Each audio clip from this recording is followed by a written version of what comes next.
Good evening. Doesn't look like anyone's around. Game's dead, guys.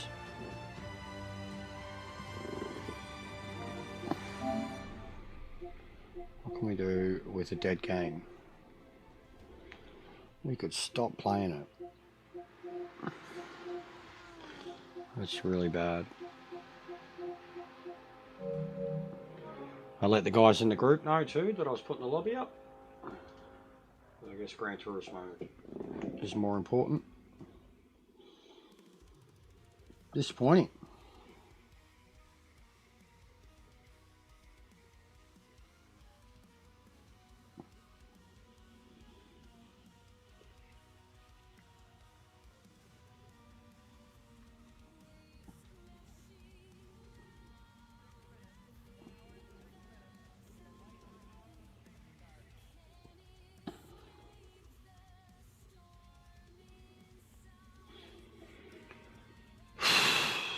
Dead game.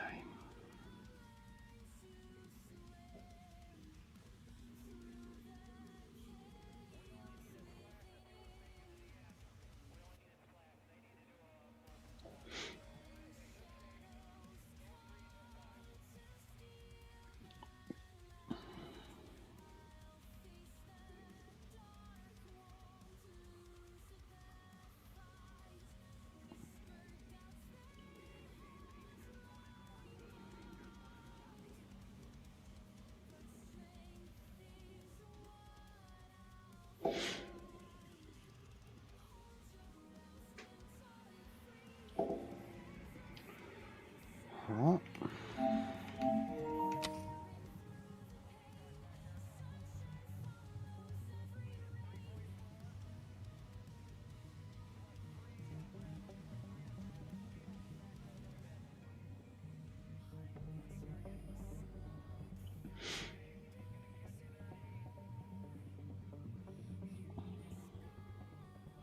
Alright, well if nobody around, I'll definitely be able to get my car set up.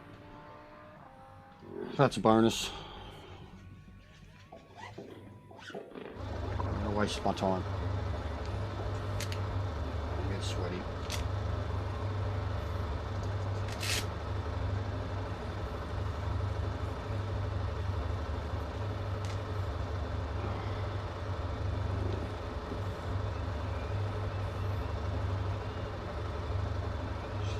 Spam in the chat.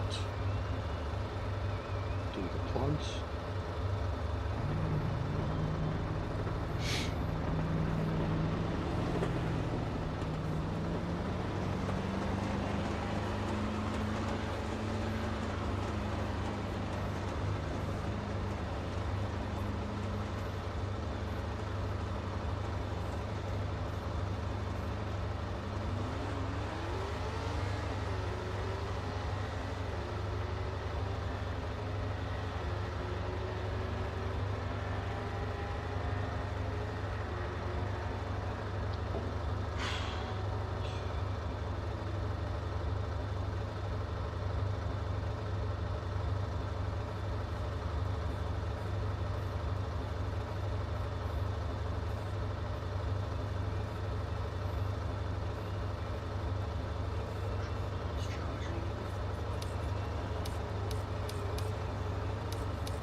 Okay, mate.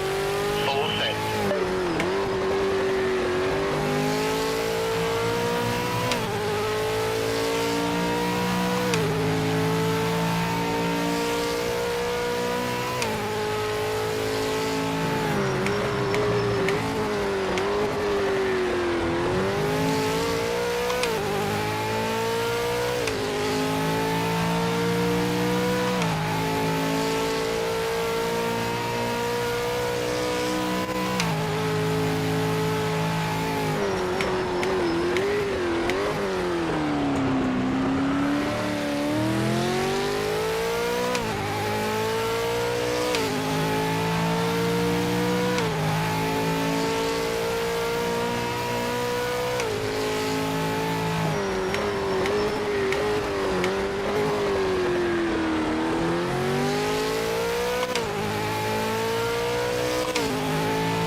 Front of this car is way too loose.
Having problems with the front of the car at that exact turn.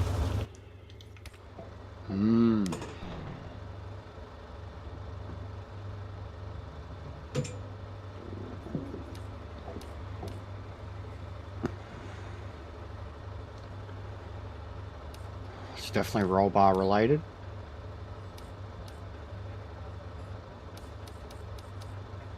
Could even be feedback. Need a little bit more. So that's 7.6.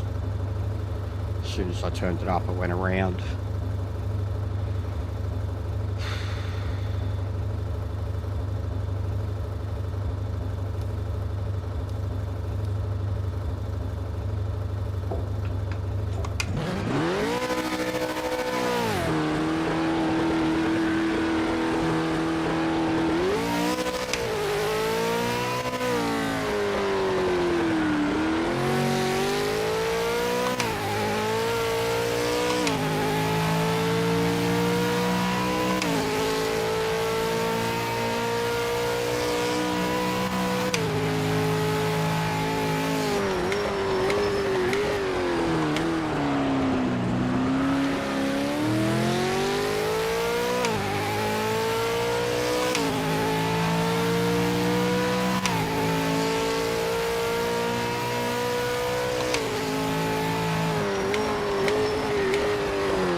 I've done the rear roll bar for now. That felt a lot better. I think it might have been the way I was getting on the throttle and the gearing too. But yeah, ride height was the only thing that I thought would affect it. but I've never really had to change the ride height from track to track. But I think it also could have been I've got different gearing on the car. It's got like almost a very rally-like gearing. And I don't think I don't think I have to drop the third.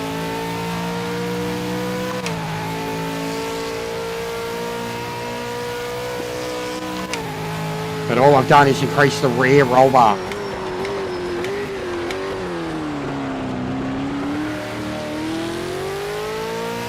And it's worked.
Way too late. Way too much rear. Lol. He was following me. Yeah, it's going to be a tough one. Red Bull's definitely not a favoured track of mine. But I respect its intricacies. I actually think I feel like I might even just have to drop the roll bar entirely. Just drive the car 1-1.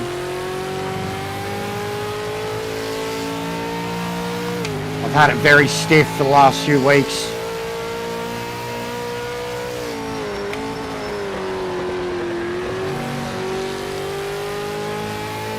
Just figuring out the braking sensitivity for uphill, downhill. You're a lot heavier on the brakes uphill. And then the downhill sections is where you'll most likely lock up as a result.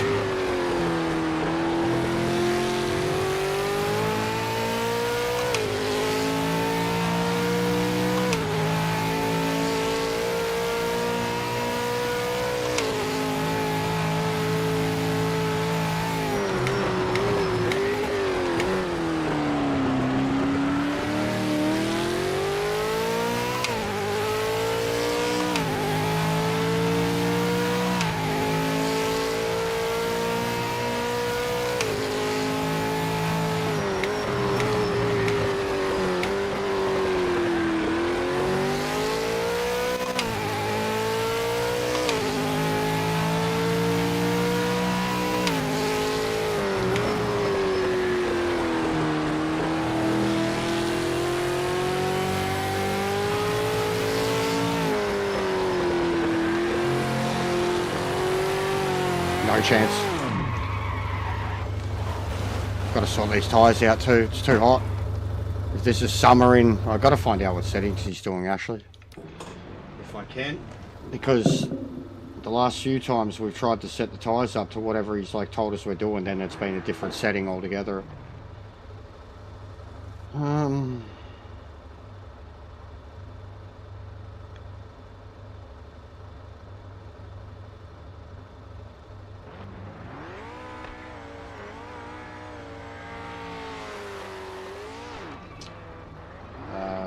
Where is he? Continue.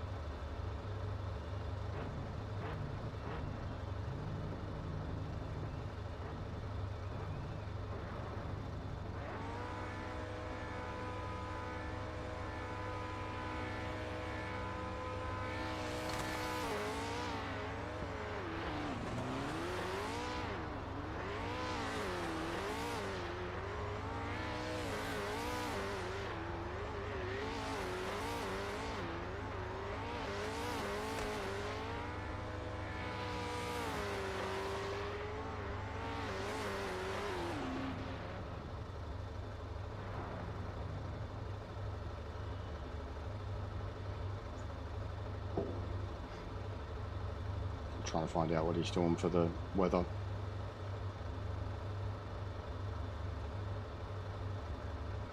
Because PSIs, they're cooking. Like they're right at it.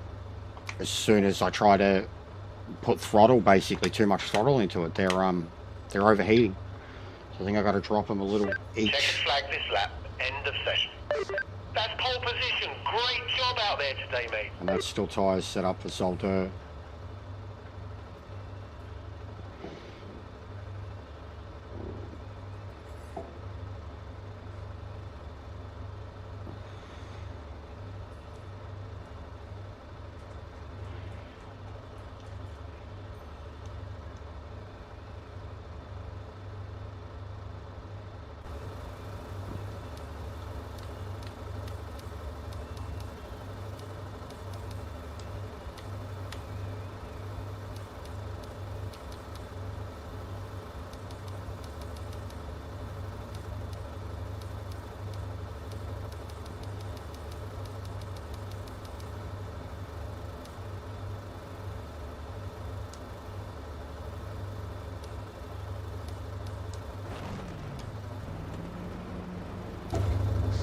Good luck, mate.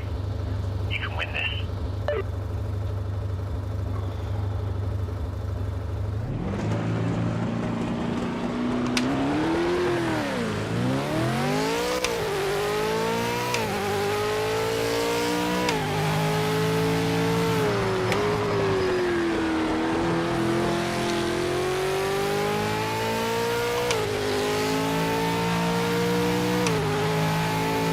No worries, mate.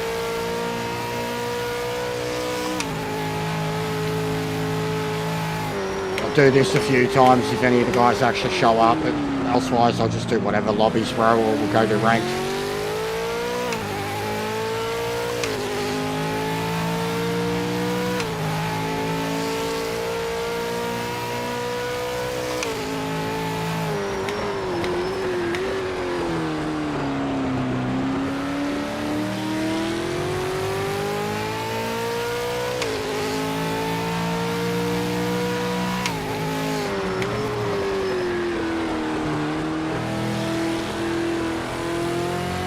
Got to control that wheel slip around these turns. That's where they're really overheating.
spun off, doing exactly what I was trying to do before.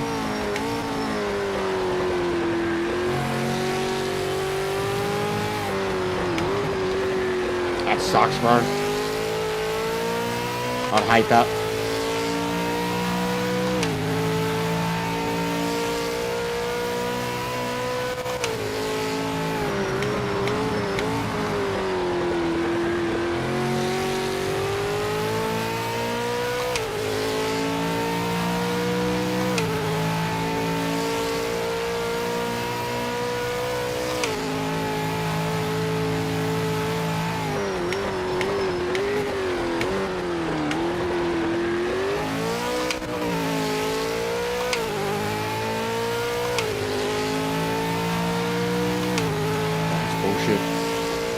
Especially if you've got frozen goods, bro.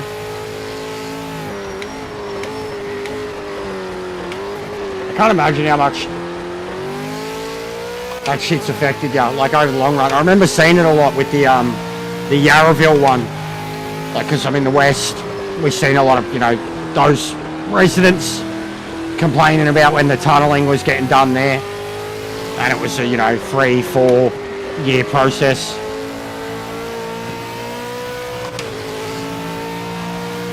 Imagine how shit it'd be, bro.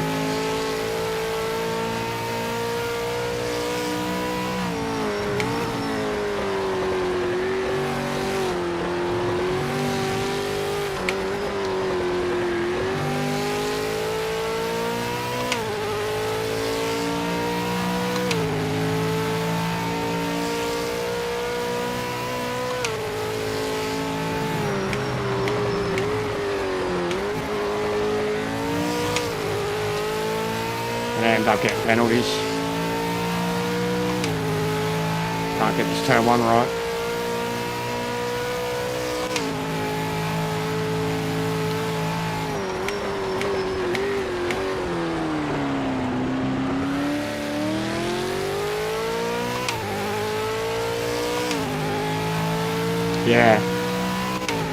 Yeah, like the other tunnel.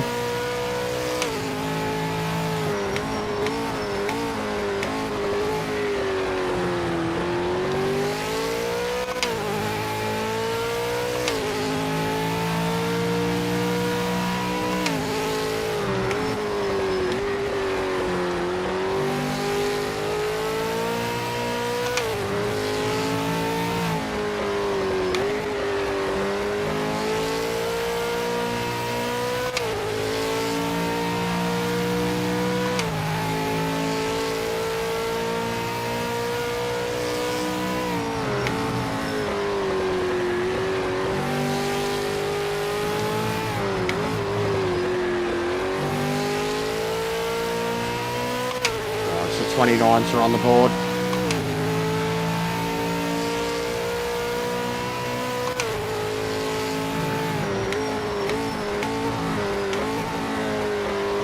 Yeah, I still haven't. Has Aris got setups, has he? What do you mean, his videos? Has he got a channel? Or like, where are you seeing this stuff? What do you mean, his old ACC ones?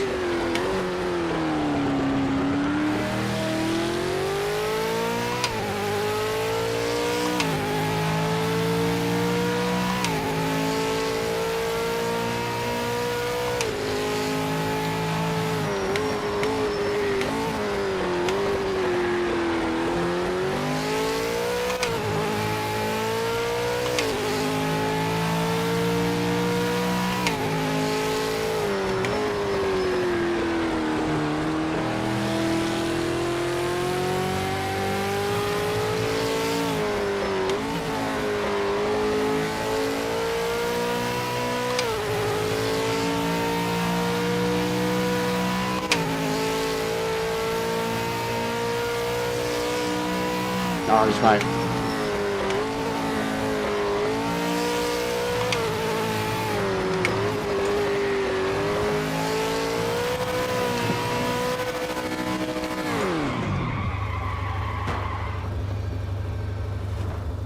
Got to find out what these tyres, what these temperatures are going to be, man. Fantastic driving. You are the winner. Because they're overheating. something fierce, and I've just taken PSI out of them. They're overheating something fierce. Fucking Spielberg. Summer average, so it's like what, 30 degrees, just under 30 degrees. They're cooking. I really hope we're driving around at a better temperature than this. Yeah, I have been though, bro. That's exactly what I have done, Steve. That's why I've said I haven't touched the hide or anything, mate. That's exactly what I have been doing.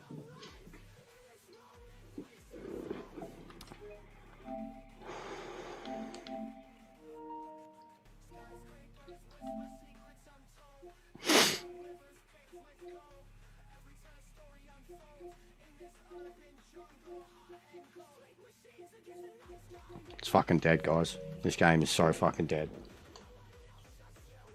Like, we've got this league. Yay. Once a week. Once a fucking week, we get 20 people on for more than an hour. It's so fucking dead. There was no lobbies when I got on. There was no ranked. It's so fucking dead. And anybody trying to say it's not is in some severe fucking denial. And I would know. I'm the only person still getting on daily. So fucking dead. Game's dead. And this next DLC, as much as I want it, it ain't going to save the game. Ain't going to do a fucking thing for the game. It's not going to bring any people back. There's going to be no hype about it.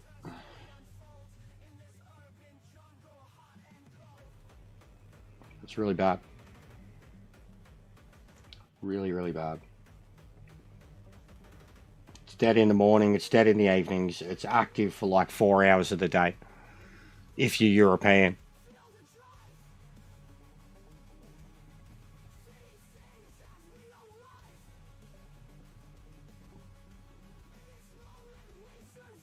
It's pretty sad, guys. It's not sad. It's to be expected. It's the state of the current game. It's reality. And I think it's a reality that a lot of people still aren't, a lot of people involved with the game still aren't paying attention to. Or they would have done something about it by now. And why would all these people not be playing the game online? Because it doesn't work properly. Straight up. That's why it's so devoid of people online at the moment, because it doesn't work. So many people have given up on it. Their poster child has given up on it.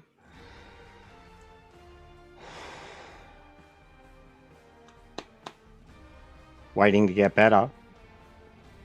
Oh, you mean the game? Waiting for the game to get better? Yeah. Lol.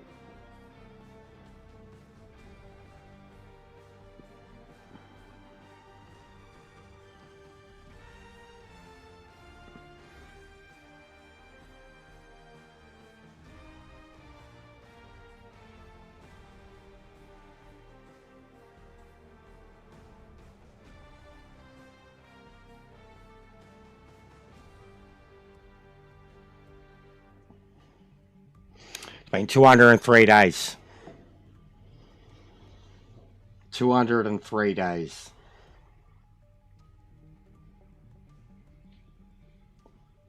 And Aris hopes by the end of the year it's a great game. So that's another 6 months, boys.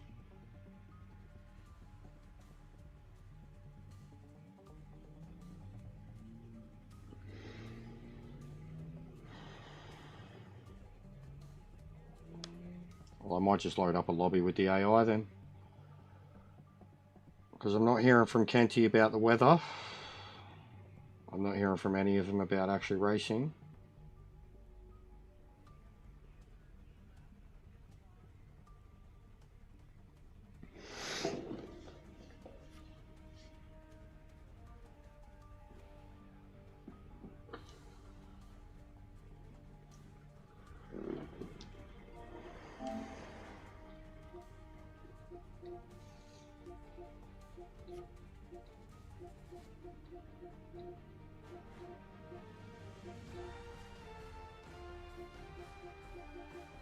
It's cooked.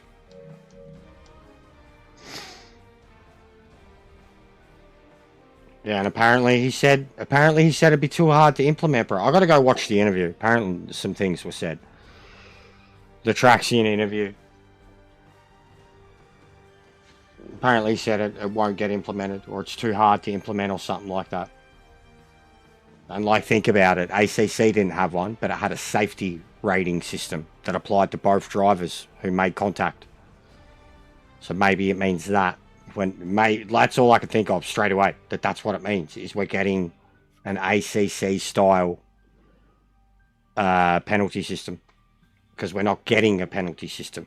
So it'll all be related to your license points probably, which is gonna be a horrible idea, especially with the state of connections. But it would appear that that's probably what they're gonna do if they don't plan to bring in penalties, and they think that it's too hard to implement, which is just a disgusting fucking answer. Makes you seem absolutely incompetent. Maybe they shouldn't have made their game on a brand new fucking engine. Maybe start with that. If everything's so hard to implement. Maybe they shouldn't have made a brand new engine that was built from a fucking farming game for a racing game. Maybe they shouldn't have done that if it was so fucking hard to implement radars and timers and penalty systems. Maybe put it on a system that they can fucking understand next time, or an engine that they can understand next time. Maybe don't overachieve, or overreach and achieve nothing. It's getting very, very hard to defend. Like, very, very hard to defend. Even their poster child has rage quit the game and ain't defending it anymore. He ain't streaming it. But he's still going to be their poster child. But to sit here and try to be someone who continuously plays the game, or tries to, it's very hard to defend it. And it's very hard to seem sane.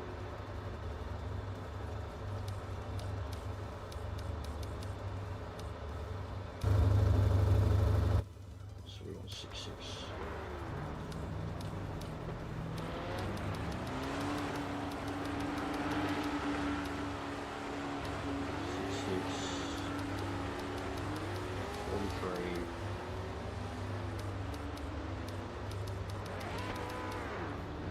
On this gearing now.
Two of them didn't connect.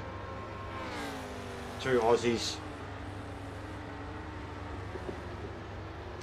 You got 7 people and you can't even connect them all.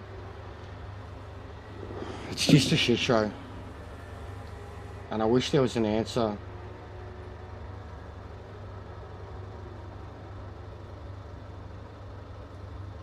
what is the term?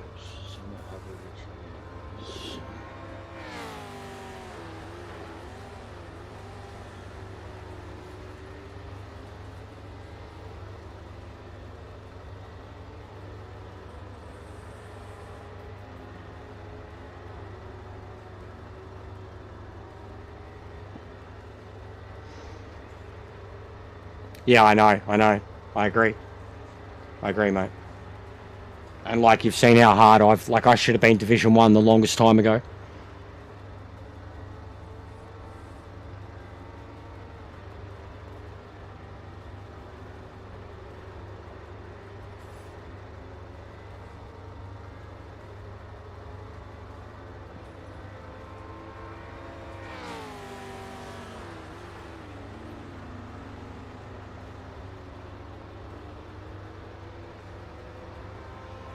Right, he's basically given me the call with the weather. He said look into it. I'll see what other guys think with their tyres.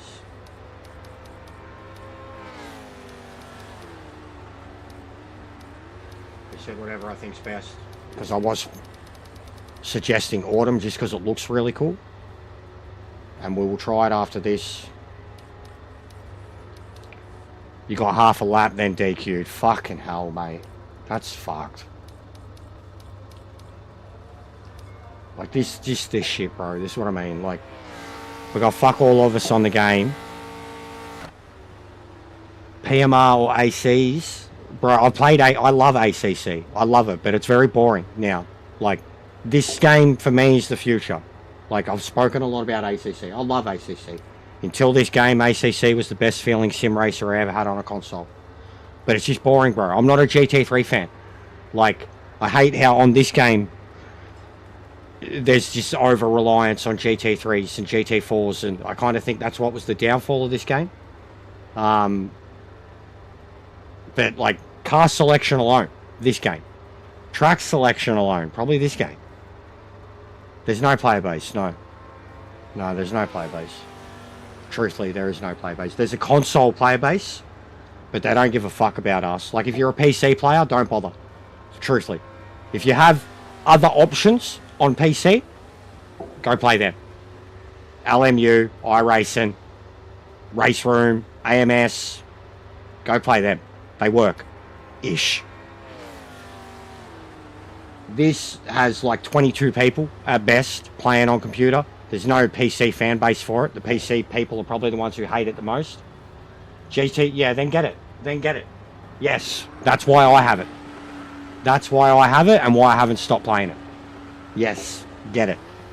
If you are bored of GT7, and I mean, ACC doesn't really have much of a player base unless you get involved in leagues. The skill level between ACC and GT7 is fucking huge. You'll know it straight away. And then even in this, I know so many people now that have played all of them. And when they go back to ACC, they hate the way ACC feels now. Because of this. Which says about what this really does right. Which is what I hate too about, like, seeing a lot of people's online complaining about it with... Yeah, I agree.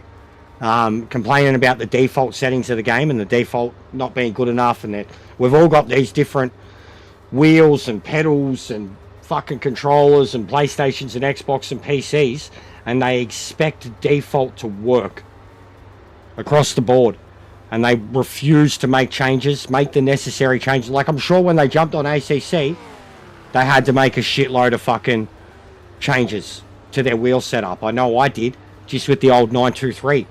Going from a Gran Turismo setup to ACC, the wheel felt alien. What's going on, John? How are you, mate? Fuck the Origin. Who cares? Truly. World Cup's on, mate. You're talking about something that 2 states in the whole world care about. Fuck your rugby.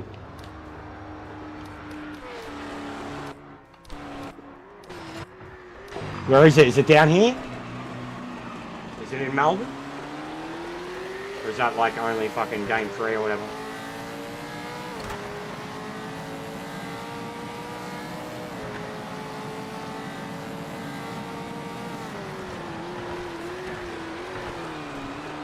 State of Origin series. Look at game 2.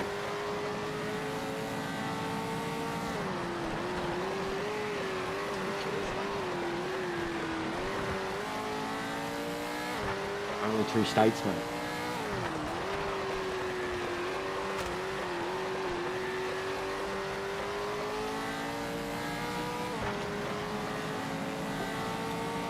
That's fair.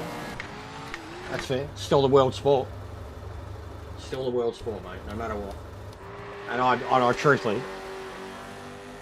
Actually, no, I won't get into it. We won't go that far into the stereotypes because I'll upset a whole lot of people. Especially because you've said gay as fuck. You're like, well, better than a fucking homo that sticks your finger up your ass and beats your fucking missus at, like...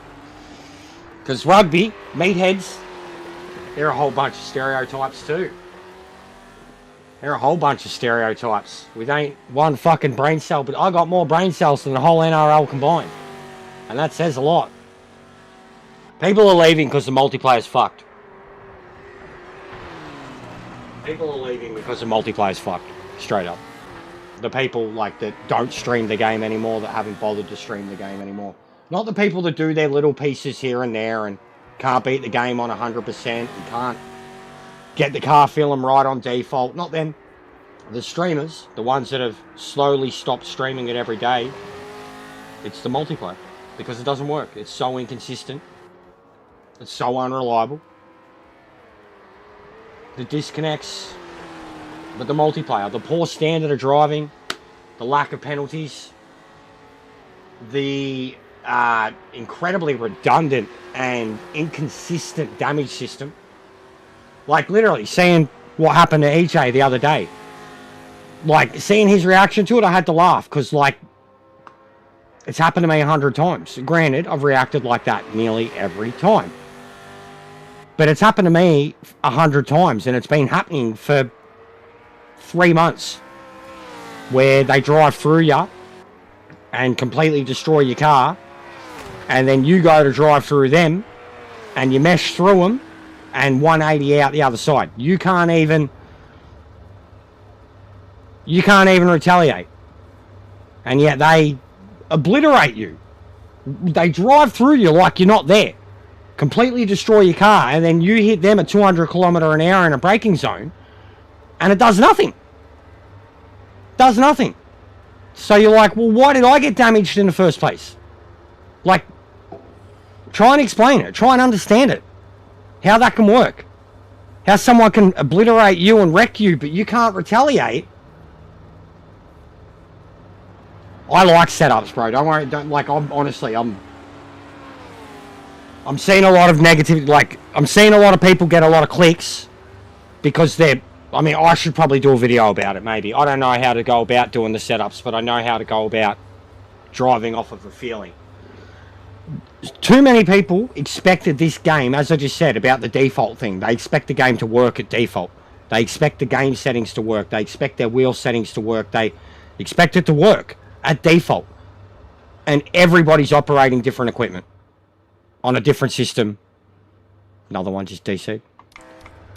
And they expect it to work on default. And they refuse to change anything. They'll change their wheel settings and then blame the game. You know, they will refuse to change anything in the car. They'll continuously try to drive the cars in default without even understanding, like without even attempting to make a change to a default to get it suiting them. They'll just say, no, it's not good on default.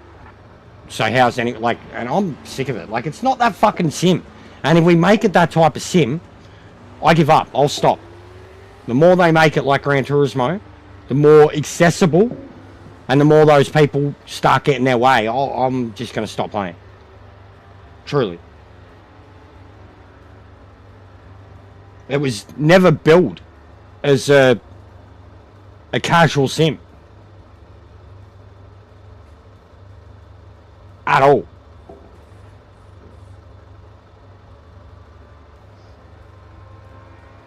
We've already had fucking 3 disconnects, mate. There's 7 people, we've had 3 disconnects.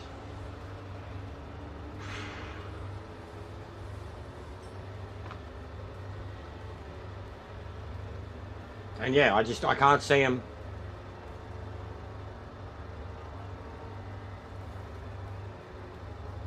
Yeah, but what's that got to do with it? No, they're not the people doing the videos, bro.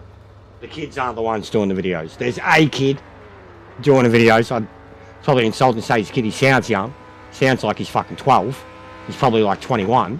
And just a young, little Australian lad. But he sounds like 12. And he's probably, they're all adults, bro. They're all bald. They're all fucking bald. I am fucking serious. Every fucking person. They're all bald. All of them. All getting their thousands of clicks. Not understanding the game. Comparing it to LMU. Comparing it to iRacing. Refusing to try anything other than default. They're all bald. The driving standards, yeah, that's every sim. That's every sim. And they're mostly console kids on this too, so yeah.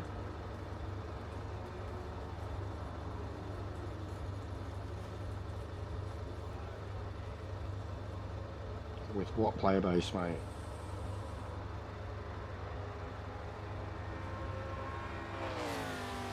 And we barely have competitive or competence. Competitive or competence. Drivers that can finish 12 laps.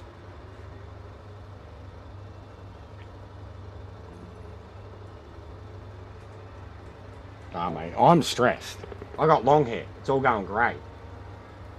I'm already turning into Sam Elliott.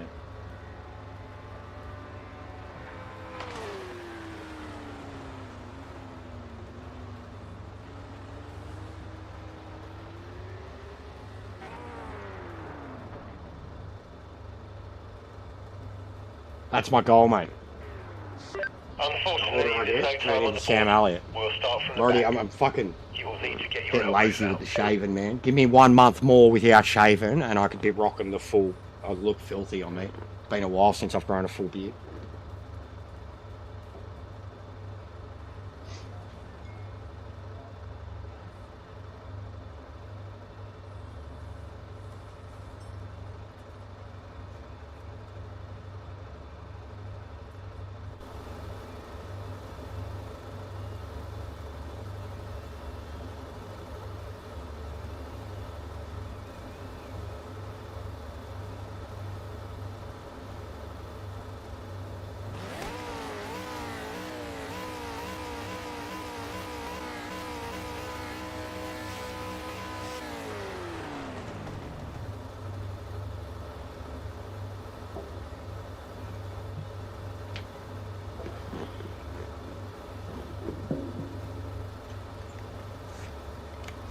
So I'm going to try one other weather setting after this one. See if we can get anyone into it. And then, yeah, do whatever with lobbies or ranked if anyone's still around. I mean, even these guys, get these guys into ranked, we'd have some good points, to be honest. But I'm not going to practice. I'm not going to practice for something that they're not practicing for either. Like, it makes me feel shit already, like. I play this game more than they do. I'm trying to stay away from the combos. If they're not even going to practice for it, like, why should I? It's already, like, I should already be able to beat them just off how much I play the game without the practice. But it's more, I'm trying to do it for them. Go through the setups. Go through the changes, what you're doing, how you're doing it. Rather than everyone just rocking up on the day and having no fucking idea.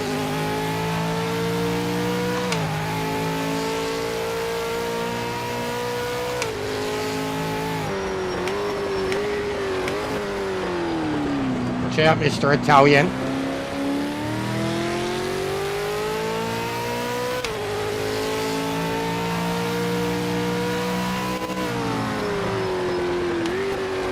You're right, lad. You're right, lad. Oh, put power down. There we go.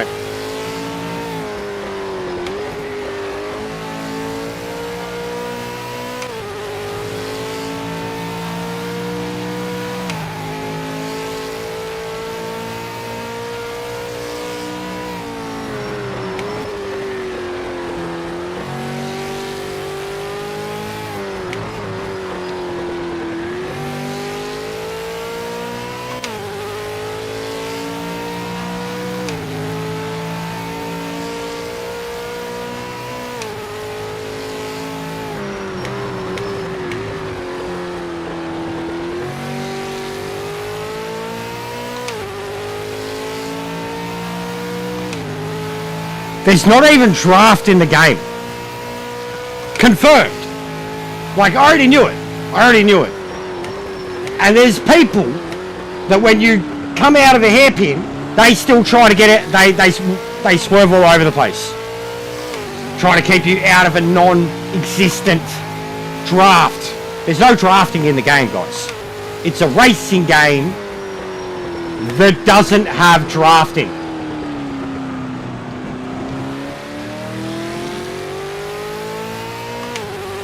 Like, try and figure that one out. Why?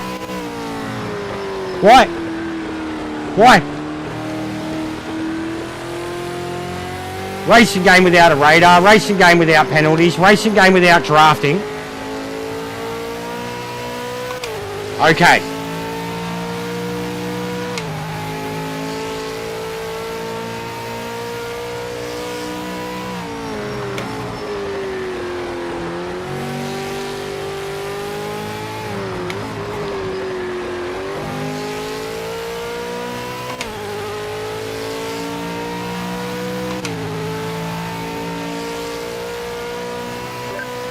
This lap. Great job.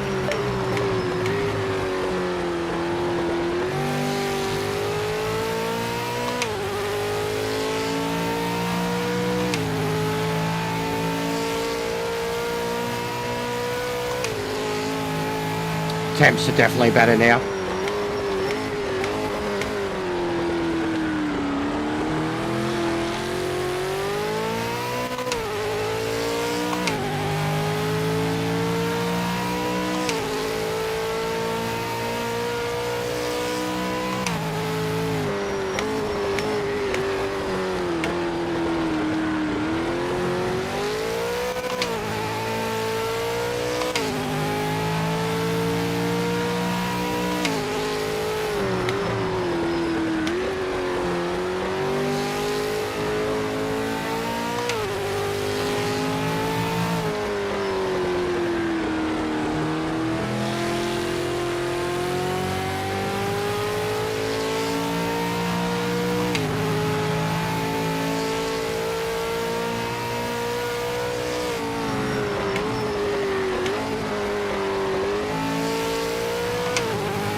Guys, annoying the shit out of me.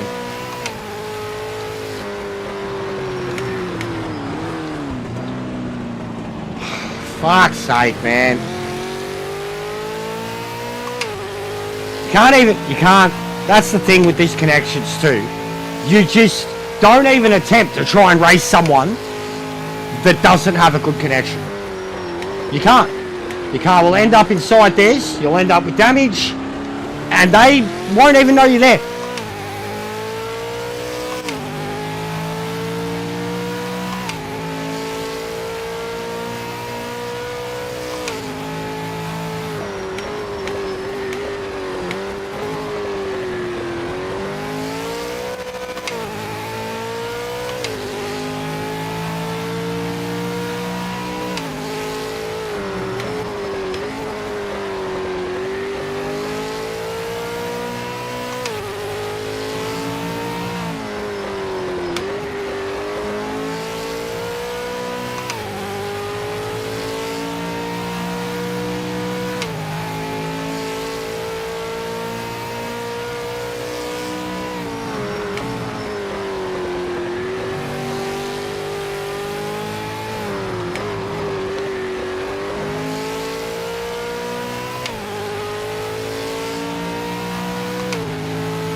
Because I've got the short gearing, I just can't power past him.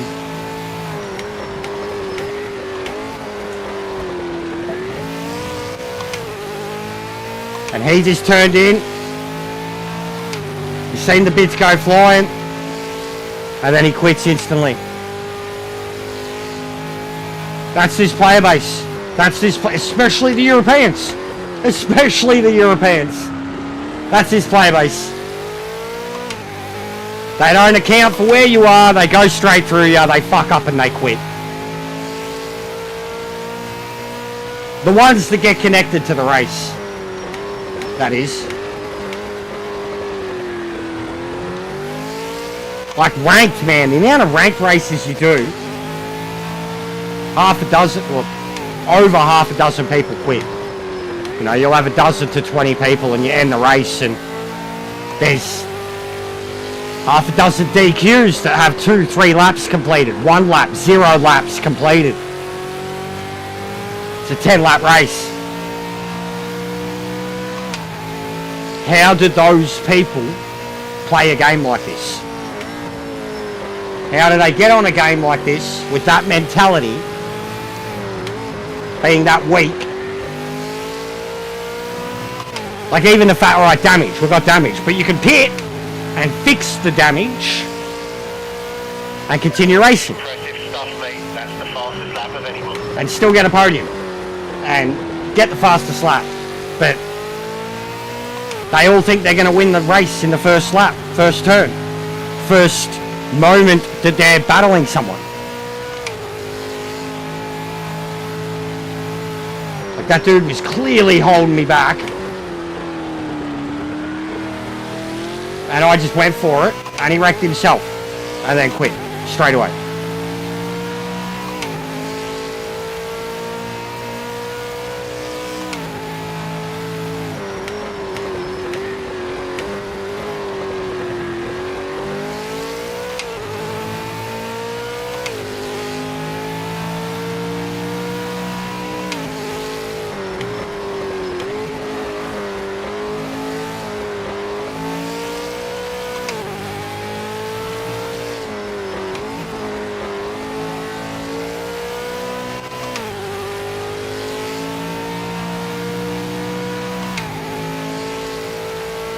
A mega lap.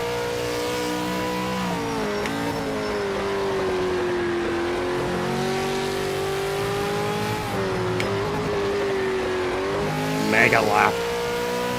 Oh, he's lost it. He's lost it at the last turn.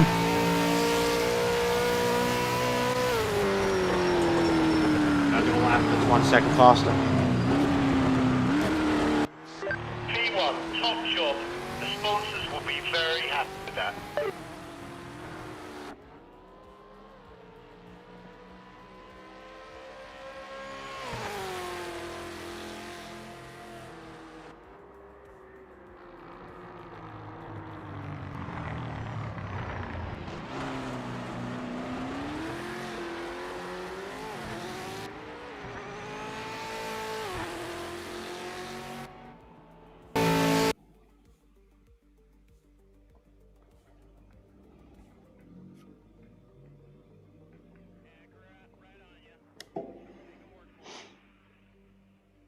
Alright, one more there. I'm going to change the setting to autumn.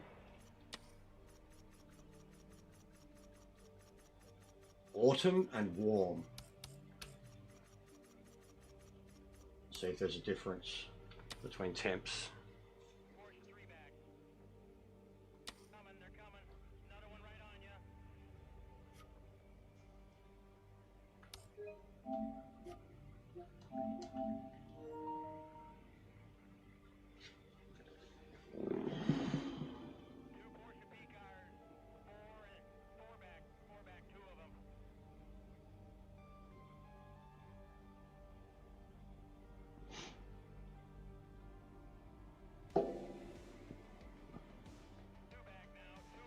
But yeah, you're still going to have to drive delicately if we do the summer setting.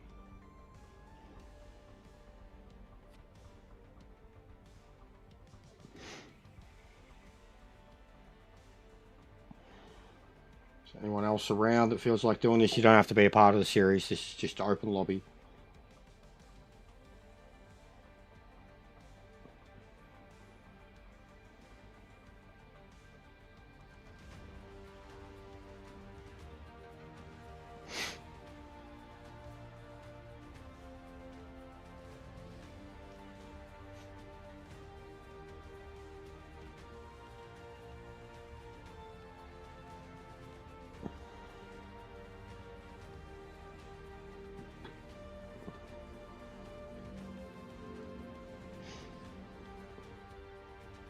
Absolutely dead.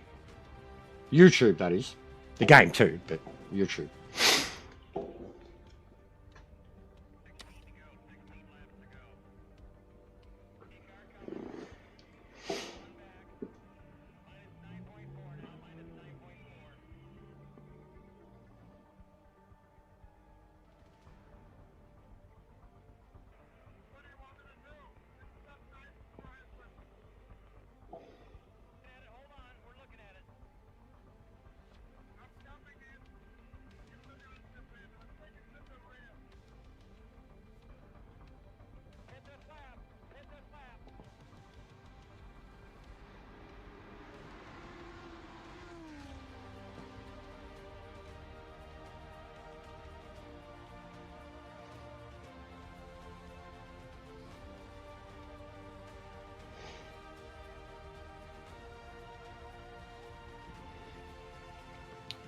How am I going to be what? On? Doing this? Plan to be on for a few hours, but I'm not going to do this for a few hours because no one's here. It's not worth doing. I was probably just going to do normal lobbies or ranked afterwards. I'm doing one more of these because no one showed up. I'm just doing weather testing now for Kenty to decide what weather settings we're racing under. But I'm not going to keep running this race over and over again. It's bad enough I do 36 laps of it tomorrow.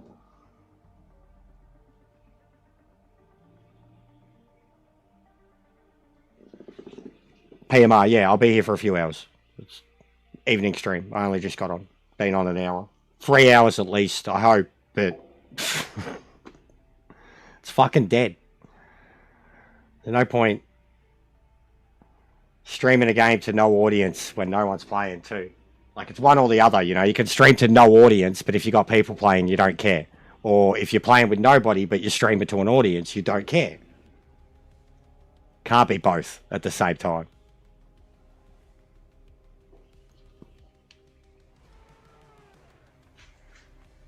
But I'll be down for whatever. I've already got my ranked points, basically. I think I got it everywhere that I wanted to. So I could be down for doing whatever when it comes to ranked. Because I've got nothing to lose and nothing to gain. Customs, we're in one now. We're literally the only one there. So, there's not much we can do. Time zones. We're starting to get a few amount of Aussies who play the game, but we got a lot more of them that would still rather be on Gran Turismo. And I understand. I understand.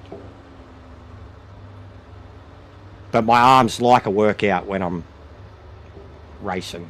And Gran Turismo is not that. Gran Turismo is just a resistance simulator. Like, I could be like this and it's like, you could be like this and it's like, it's the same. You could be going fucking 30 kilometers an hour. It's like, going 300 kilometers an hour. It's the same. It's the same. It just feels the fucking same. Best things that feel in that game, that actually feel, is road cars. Like, especially a non-fucking super stupid done-up road car with sports tyres on it. That's the best feeling you'll get in Gran Turismo. Actual feeling. Car control. Actual car control. The rest of it is just artificial shit. Training wheel simulator.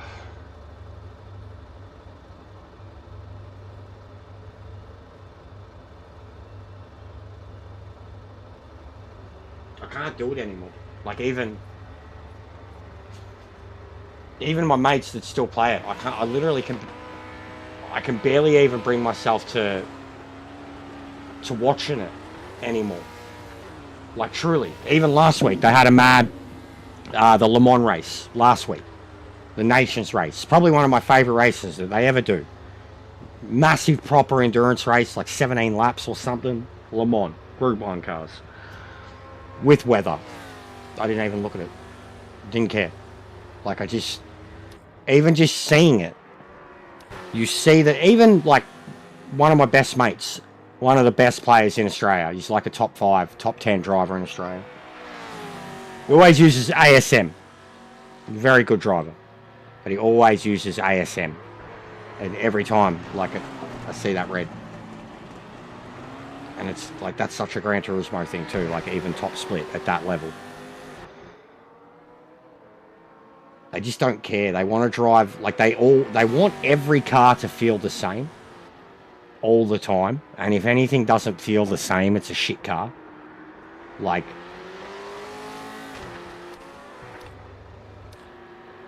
they've been playing the same combos for 8 years, man. 8 years. Like, can't do it. I don't know how they keep doing it, and I don't know why I get so, fuck, the temperature's way lower. Autumn. Jesus. Yeah, I don't know why, like, I do know why they can't understand. The ones who... the women comment's a bit harsh, mate.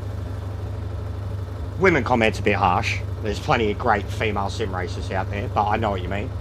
There are plenty of average female Gran Turismo racers out there, so I know what you mean, but that's a bit harsh. It's... If you've played another sim, if you've actually, like, alright, if you're just a pad user, you're never going to see it any other way. If you are just a controller user who likes racing games, that's great. That's where I started too. I was obsessed with racing games and I was just a pad user. That's what you're always going to be. Gran Turismo's going to be, Gran Turismo and Forza are going to be the peak of real racing for you on a controller. Nothing's going to come close. Anything else is going to be too hard. Even ACC. ACC was very playable on a pad, but it wasn't easy to set up, and you still needed car setups and that. And I knew so many Gran Turismo players who would not, could not, would never. They just couldn't. They just didn't get it. Like, it doesn't... If it doesn't play like Gran Turismo, if it isn't pick up and play and you're a sick cunt straight away, it's shit. It's no good. And that's become the norm for consoles. And for what people... Like, even this, the setup stuff in this, man, like, even ACC had it all over. You had paid setups, downloaded setups, shit like that. And that separated the normal drivers from the good drivers, and that was the norm, and people were okay with that.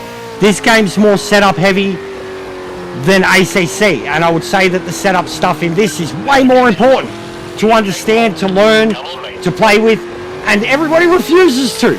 Like, they're just like, why do you have to change settings?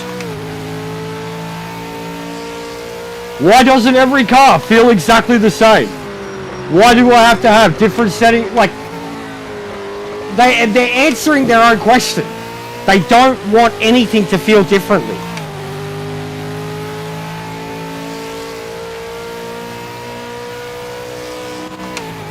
The ones who have gone back and stayed, they've stayed because of the numbers. They haven't stayed because the game's better or it makes them feel better. They've stayed because there's a competitive scene that they can get on and play the game at any time against 20 people. All the people that I know that are much better sim racers than Gran Turismo, that have played other games, that have still gone back to Gran Turismo and refused to touch this, it's because the player base is there. They accept that the challenge of this is absolutely balls to the wall, infinitely harder than Gran Turismo could ever fucking possibly be. They understand that, but they don't care.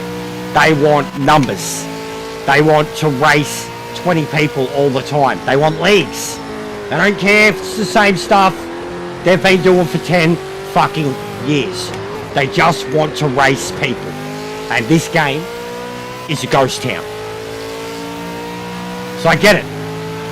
Like, I get both sides of the fence, but the people that are pad users and dismiss this, the game is very playable on a controller.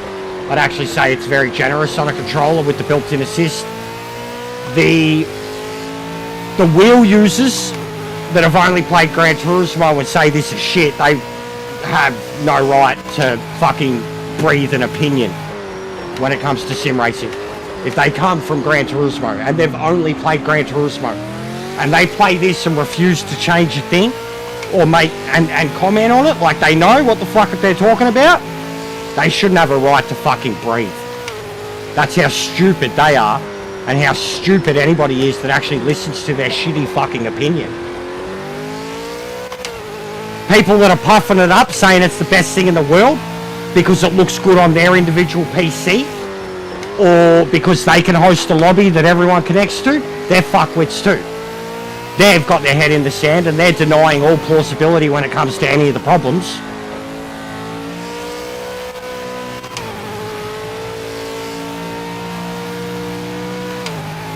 The game's in a shit spot. It's a really good game. Really good feeling. The best thing it has going for it is the feedback, is the wheel. If you've got a DD wheel, you will get so much out of this game. If you've got a DD wheel and you still can't get it set up right, well, you haven't tried enough. You haven't tried enough, because I had mine set up pretty quickly and I don't know shit about shit.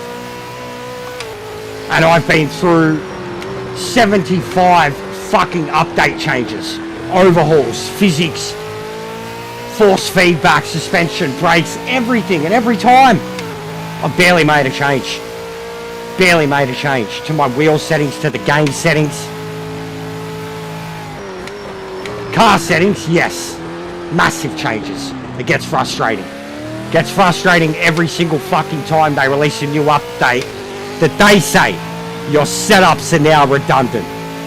Don't load your setups. You'll only get upset. It's fucking frustrating. People have walked away because of that. The setup builders, Kenobi, Sector, others, they've stopped playing because every fucking time they release a new update, they give us good changes, but they make all the previous setups redundant. All the people that are actually helping the whole community with these setups have had enough. Because we've had 1,000 fucking updates in 7 months. They've had enough. They're sick of putting the work in. Every time. And that's what I'm still doing. Every time there's an update. I'm not doing the setup work, but I'm doing the inspection of what's new, what's not. Getting all the cars to a good setting with default. And I'm certainly not fucking comparing it to any other game.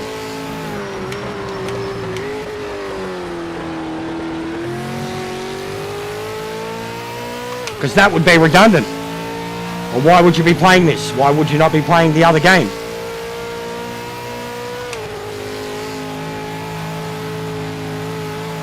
I've been there a long time, bro. I was still playing Gran Turismo, but very much over it for about 2 years. Like, even before 7, I was playing ACC. And I was smitten with it. PS4, man. And there was a lot that did that I wanted GT7 to do.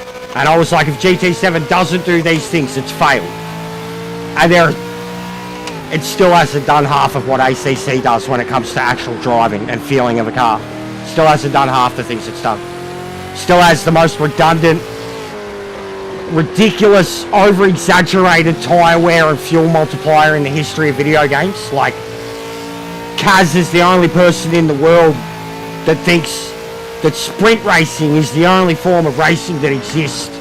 That cars can't run more than fucking 8 laps without having to refuel and get 3 sets of tyres. Because that sure makes it feel like real racing, doesn't it? Having to pit 3 times in 25 minutes. It's just fucking retarded. You fastest lap. Great job.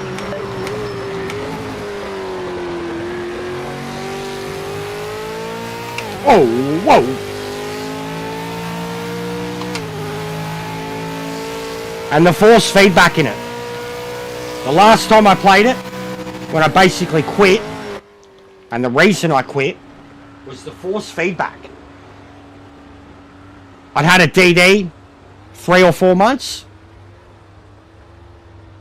before this come out, and it changed a lot for Gran Turismo.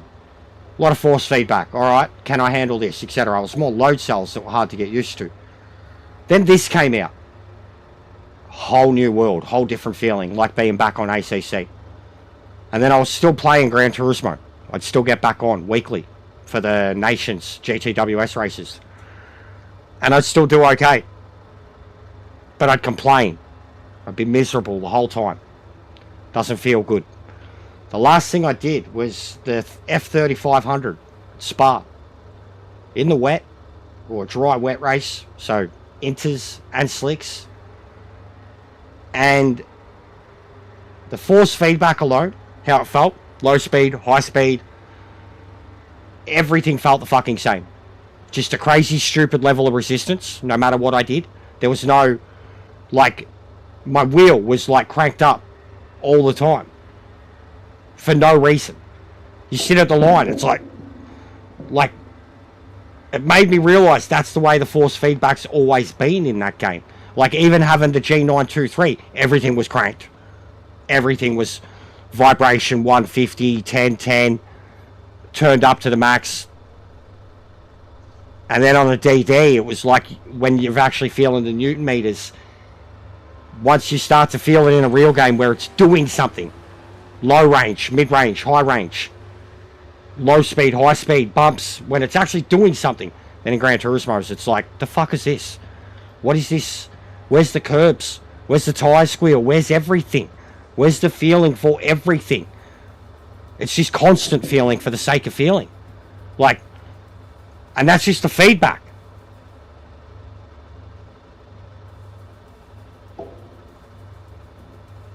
Oh, Jesus. That's horrible. Like, that's just the feedback, bro. And then the tyre model and the wear. The multiplier and the wear. Like, drive slow and the tyres wear as fast as someone who's driving 5 seconds faster than you. It's literally just the time-based multiplier for the tyres. There are levels of looking after them. A pro Gran Turismo player will make their tyres go a lap or two further than the average person. But it is just a time-based multiplier. The faster you go, the slower you go, it doesn't fucking matter. The tyre wear is the same. Like, that alone. Skill doesn't come into it. It does a little. If you play the game to its level and standard, which is not really stick at all. The hyper grip. The hyper braking. Smashing 15 gears down in fucking 3 seconds. Like, the double shifting. The early shifting. The amount of things that game does as tactics that are just not real. Just not real. Just sped up, over simulated crap. And then even the GTWS, bro, they started finally getting good races and no one fucking turns up to them. They finally start getting long GTWS races, no one turns up to them. They have nations. 50 people registered, GT1 Australia. 50 people. You wait till, is there a GT3 race for this season? Bet you there is. Same thing happened last season. We had like 20, 30 people registered after a few rounds. And then the GT3 race happened. All of a sudden we had 200 people there. And we had a 350 point lobby in top split. Like, and we had Red Bull cars and Group 1 cars in wet races. And we barely had 200 points in top split because no one was fucking there. Because no one wants to do anything that's actually fucking challenging. They just want Group 3. They just want Group 2. Even the Group 2 thing. Yeah, let's drive the same 2 cars for 8 years, bro. 8 years. Let's drive the NSX and the GTR for 8 years. And that race comes out, that combo comes out, top split, pull their dicks out, the streamers get hard. They've been playing the same thing for 8 fucking years. And they all still treat it like Bathurst 1000 yearly, bro. Like, I just don't get it. I've never got it. I've always spoken against the grain. Even when I was a Gran Turismo player, I said these exact things. And it hurts them. The truth really hurts them.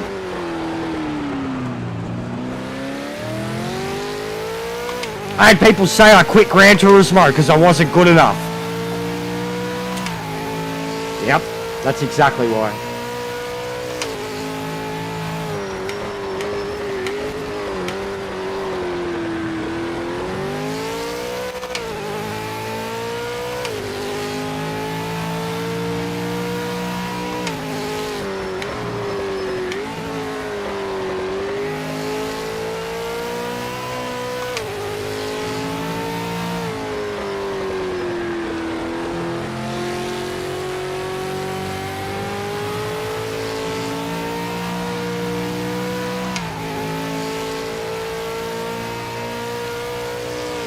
I really love Red Bull with this autumn setting. The colours are so good.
You know it'll be super frustrating too? How many Aussies will probably permanently be on this game once the V8 supercars drop? Once they have besides just one car, once they have another class that they can race everywhere. Like, it's frustrating. We already have a V8 supercar. Alright, it's a Ford. I'm a Holden guy. But we have so many.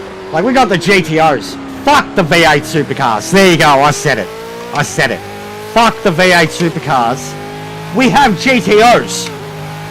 They're V8 supercars, but better. Like, they're more powerful. They got shitter brakes. They're V8 supercars. They're off their fucking head. And like even the V8 dudes, they can't drive them.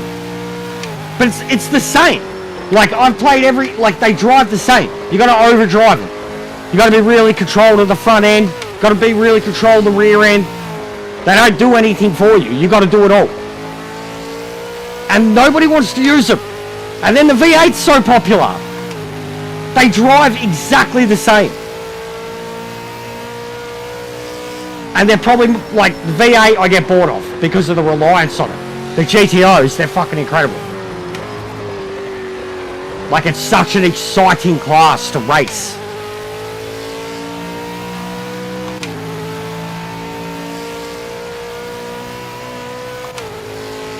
And like I'm so worried with this next DLC. It'll be the least successful DLC they've done.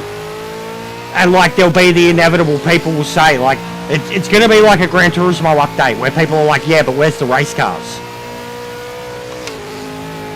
9 new cars, 3 new classes. Where are they going to put them? They won't get populated in ranked. And the player base will just be like, yeah, but we want more GT3 cars.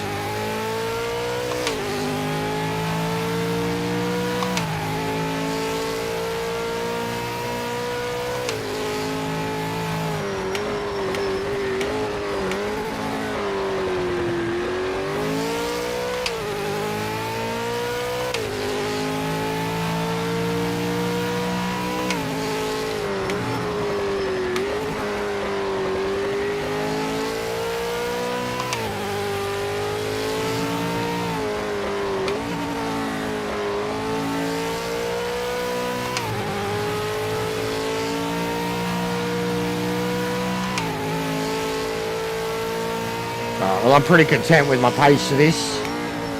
I'll have to be pushing for 29s tomorrow though, for sure.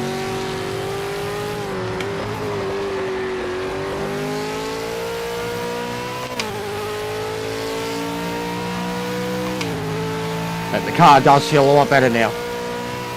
Roll bar, PSI, brake balance.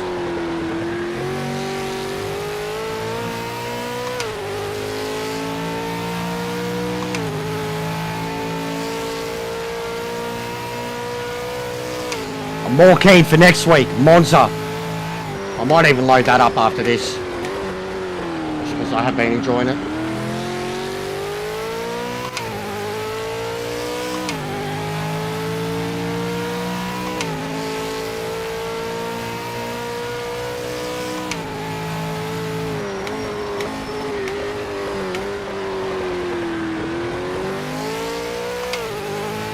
Really got the gearing sorted out too. That little play with the gearbox that I had before the last session. The descriptions on the gearbox, I never actually really looked at them. They are the best. I wish those descriptions existed in that nature in Gran Turismo. I even bet you if I screenshotted them and sent it to some Gran Turismo people and said, try applying this to your gearing, that they would get better setups because of it. Because the wording of the gearing and all the gears itself is fucking phenomenal. What's going on, Josh? I've been so sorry, bro.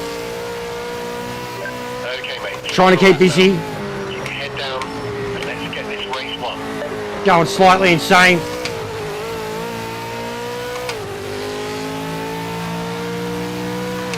Going into winter. Trying to keep fucking fit and sane.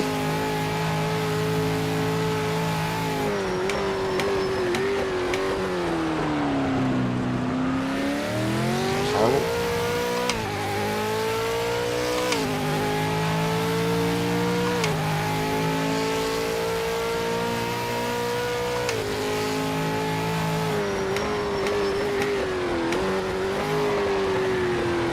Got one lock up too.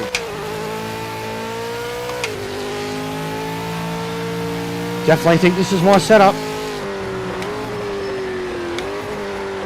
Any more fine tuning and I'll be fucking with it.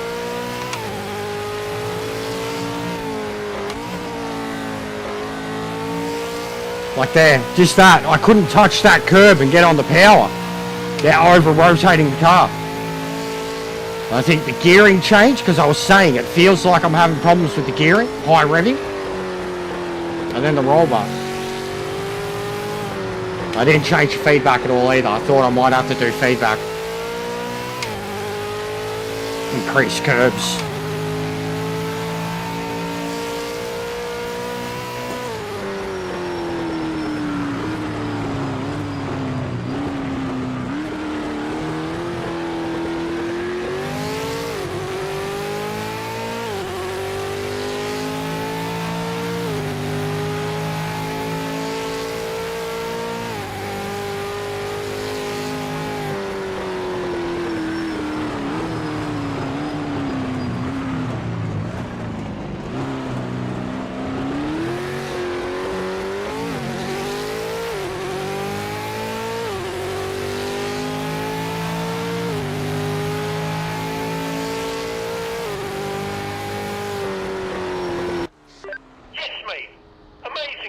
You are the winner.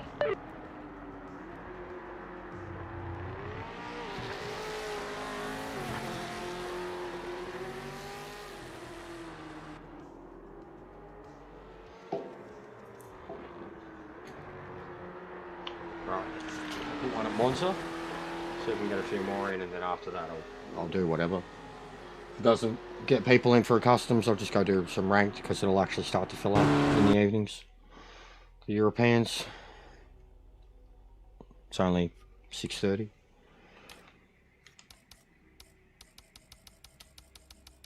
I'll go Monza, same setting.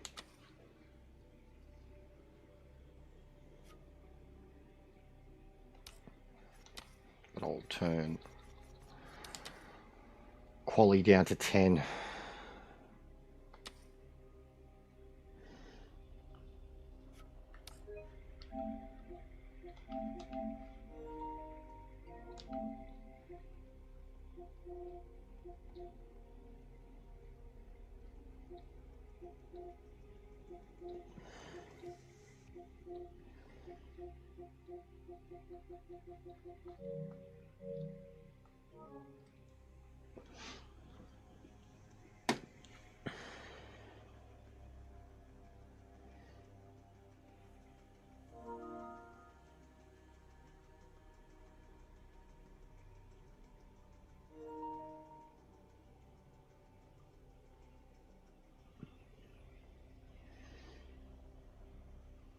But yeah, what can we do, guys?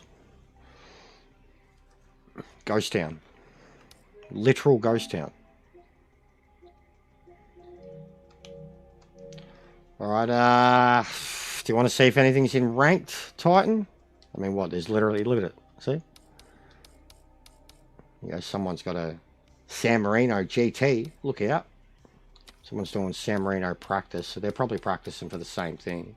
That's some with names like Vladimir, some European thing. Other than that, I could put up Boris's hot lap challenge because I was going to look at that too.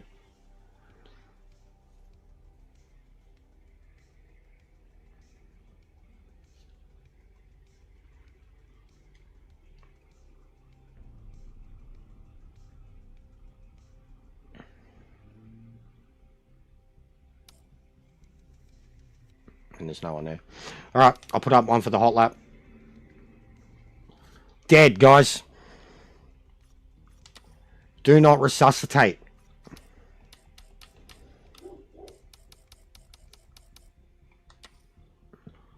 Do not resuscitate.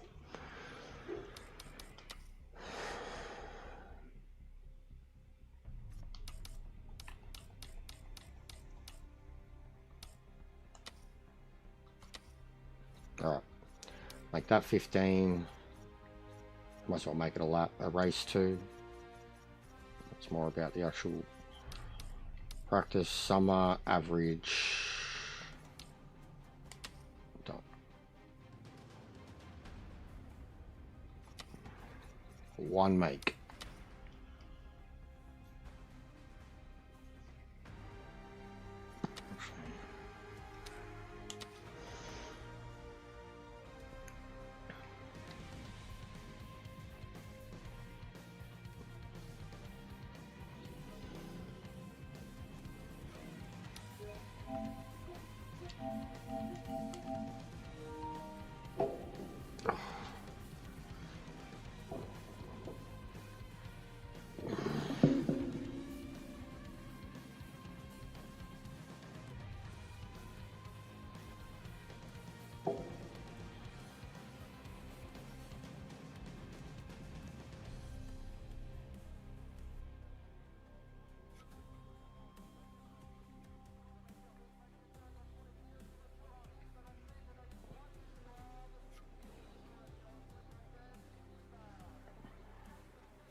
Yeah, I tried it, bro. I've got like a mid 45 earlier today, this morning, but I was barely awake yet. I don't even know why I was trying it yet. I usually need to be in the zone. I'm gonna suck at it. It's Kalami. I don't want to say I hate Kialami, but I think I do. I think I hate the track. It's not for me.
Yellow flag.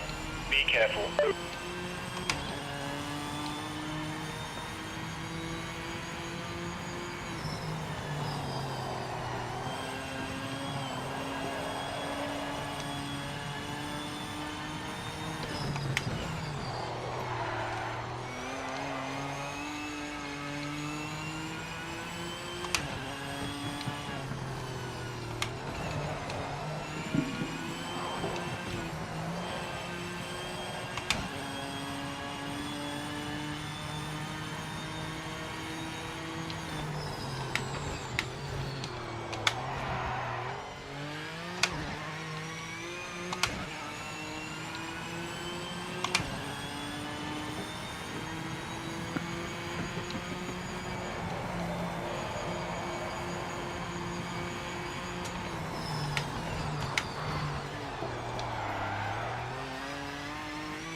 Keep it clean, maximum push now.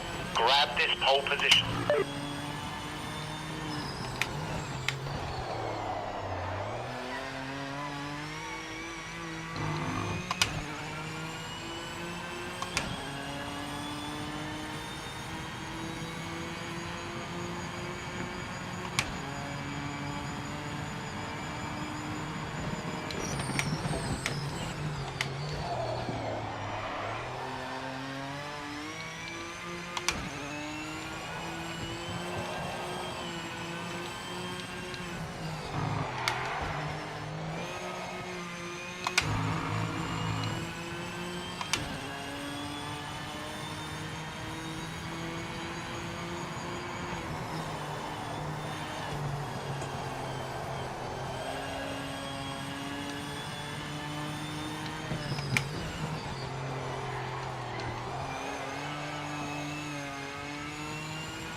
Oh.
Fucking horrible.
Oh, lucky.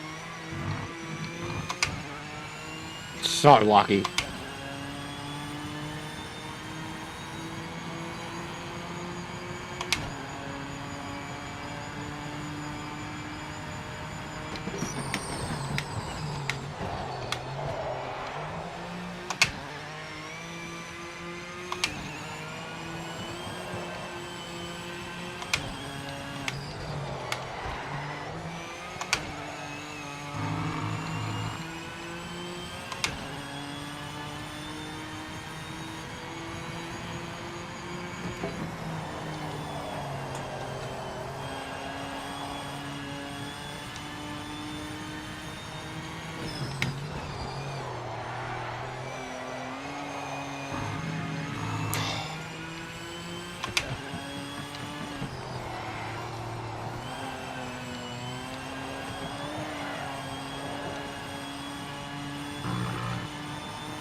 That would have been pushing for the 44.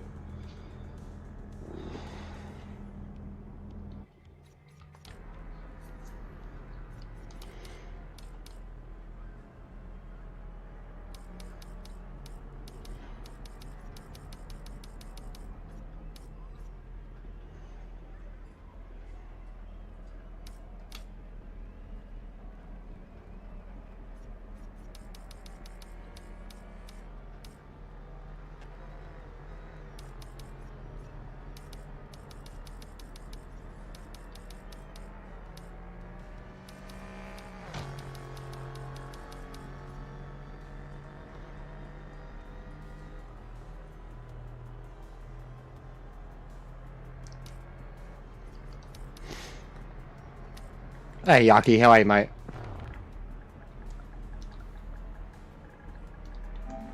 We're just practicing a hot lap challenge thing for Boris. Hey, 17 months, mate. Big ups, Yucky. Can't see it there. Oh, there it is. Flex for Yucky. 17 months, mate. Legend. Thank you very much. It's a fair effort to put up with me for that long. Temps are a bit high.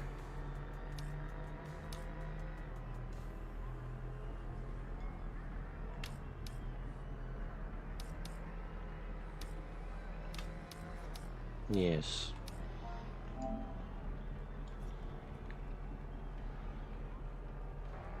Alright, what are we looking at?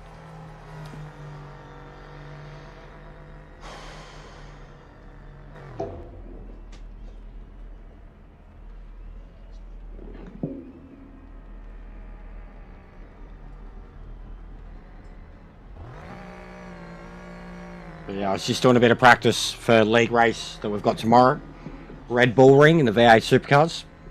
3 12-lap races, sprint races. This is a hot lap challenge thing that Boris is doing. He's putting together like a weekly one-make hot lap challenge thing for the community.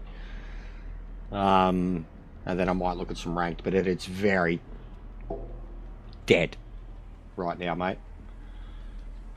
Game's fucking 6 days out from an update. It's a desert.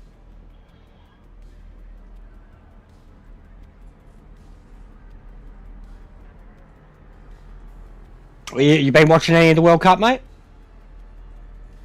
Probably disappointed with the Dutch the other day, I assume.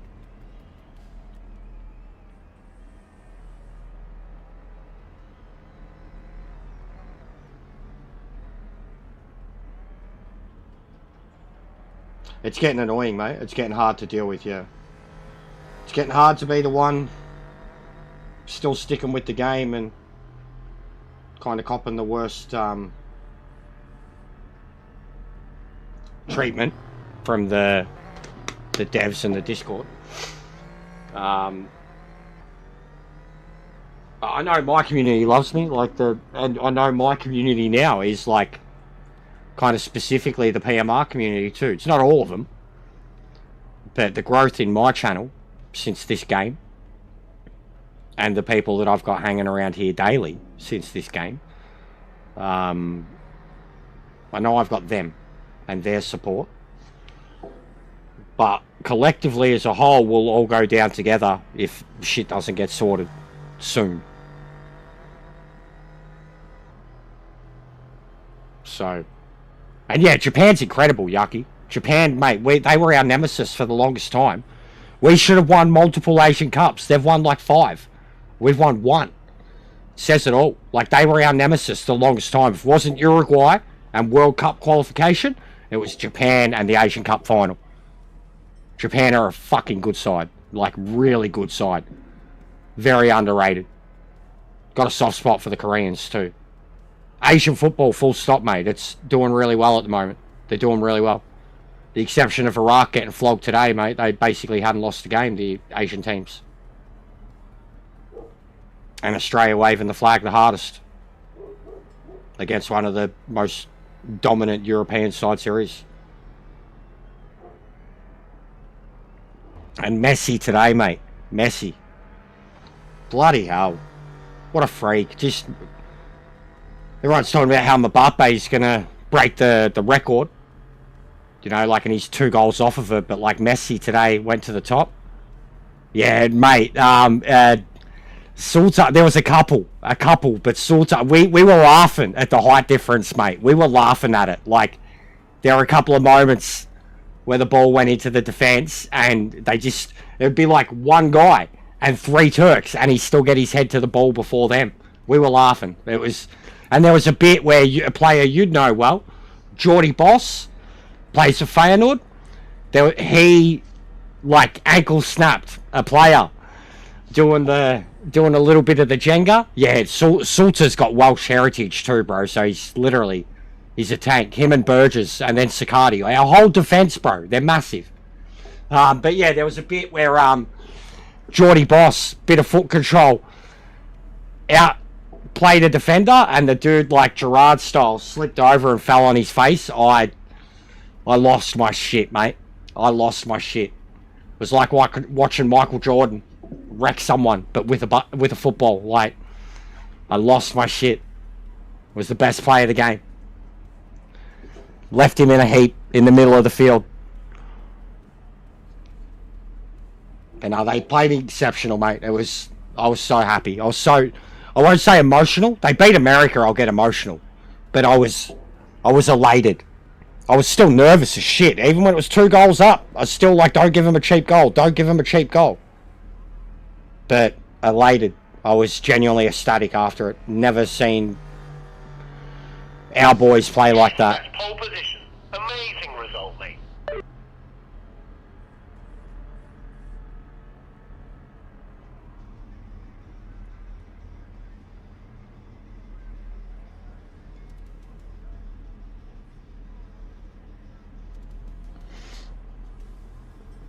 And yeah, the USA game, 5 a.m. in the morning, Saturday morning, and the missus has to get up at like 7:30. That's going to be tough. Yeah, it's about time, mate. It's about time. They're not. There's some that are very early. Like I've got a 5 a.m. game coming up on Saturday, but they're awesome for us. 10 a.m. lunchtime, 2 p.m. Like the Sunday game was 2 p.m. Like it was against our football. Like rugby and AFL, 2 p.m. Sunday slot. That's always the highest rated thing on TV. And we had Australia versus Turkey live from America in the World Cup. Like, you can't ask for a better time zone for a game of that quality. Like, we do. We're always getting the roughest end of the stick. We really do. You know what it's like with F1. Oh, that was bad. But yeah, it's prime time. So I think my times so far for the tournament are 2 p.m, 5 a.m, 12 p.m. And literally Sunday, Saturday, Friday the games for us. So for me, I'll do all three. And if we go further, which it looks like we bare minimum probably will, I'll do that game too. And then as we get past that, I'll start doing the finals and shit. Because the finals will all work for us because they're all nighttime games in America. And like the one the other day was in Canada and it was like midnight American time.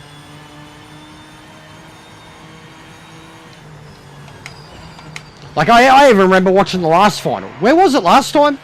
Qatar. And I remember watching that final, and that was in the morning. It was like 7, 8 a.m. Yeah, I'm doing watch along. We did one. You should see. I did the Australia game already. It was pretty successful too. My football friends that I do the wrestling stuff with, he's seen it afterwards and like clipped up some of it so we can play it during our show. Because I was like, ah! He was like, I've never seen you so... He's like, even when you're yelling at the game and that, he's like, I've never seen you so elated. Like, I was like, bro, I was on cloud 9. I'm like, I'm not as nervous for the American game now, but still nervous. Like, still equally cautious about it. But after their game against Paraguay, I was like, man, they're going to smash us. We can't play like that. But we shut down Turkey. America probably couldn't shut down Turkey. And Turkey will bounce back, and bounce back hard. And then, unfortunately for Paraguay, they got Paraguay next. So I think Paraguay are done already. Like, Aussies get a draw out of America, that's it. We're sweet. We're through. And a draw is like, would be a great scenario, but we beat them. Be incredible. We beat them, we're top of the table. Very keen to see England play tomorrow too. France were phenomenal. I played as France the other day in FIFA. Man, what a team. Yeah, it will be. I think it will be too. Be a good testament of multiple leagues too, because they have quite a few young MLS players and we have quite a few young A-League players. So it's a good testament to both the homegrown products of both countries, as much as America is going to rely on having a core group of superstars.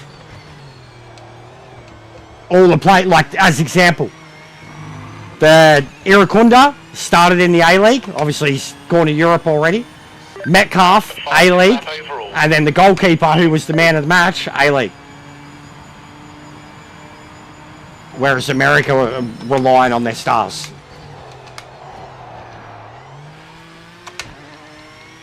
Yeah, that's true too. Yeah, I know what you mean. Are you half supporting is it Curacao? You're half supporting them too? Especially when they played the Germans? Like, even I didn't know about their history. Now I know a little bit about their history. Because of the World Cup.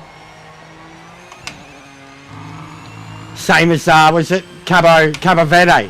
Found out about their history and their connection to Portugal. But yeah, when I seen the Curacao team, was it like 10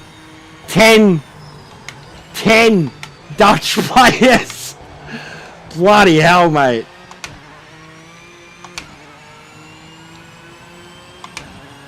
But yeah, I feel for him too, bad. They should be proud to be there. I watched the whole piece on it. One of the guys I follow on YouTube, Away Days, he does awesome pieces on underdog teams. And they went there. They went to Curacao to get a feel for the place, to see the team off, and then they went to America and watched them play. And because they're away days, they got flogged 7-1. Like, it's like a curse. They go watch a shit team play and they just get destroyed. But Germany, man. Yeah, Germany.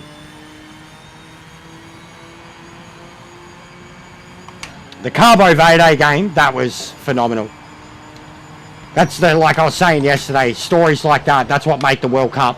40-year-old goalkeeper denying a $1 billion team.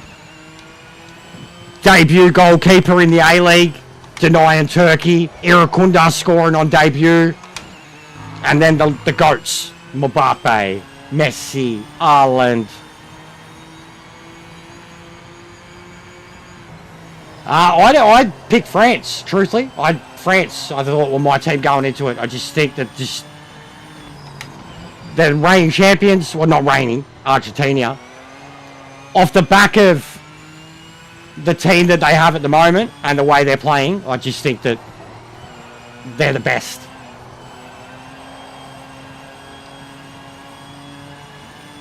You can't have, like, the current, 2 or 3 of the current best players in the world and not get the job done. But, I mean, Brazil has heaps. They've been in that situation. Not got it done. And Argentina, obviously, man. Like, even today, like, the Messi show. They still haven't lost a game in years. And they've got a lot of young talent now. But the Messi show, like, the whole America thing, too, was the Messi show at the Qatar World Cup. But it's happening again. Because of the American connection now. Like, you're witnessing something truly weird and special and iconic with him at the moment. Like when Pelé went to America way back when. Yeah, no, they were horrible. They were horrible. They weren't horrible, but they couldn't get through that goalkeeper. They had like fucking 17 shots, something like that. Like 10 on target. But like Turkey had similar stats too.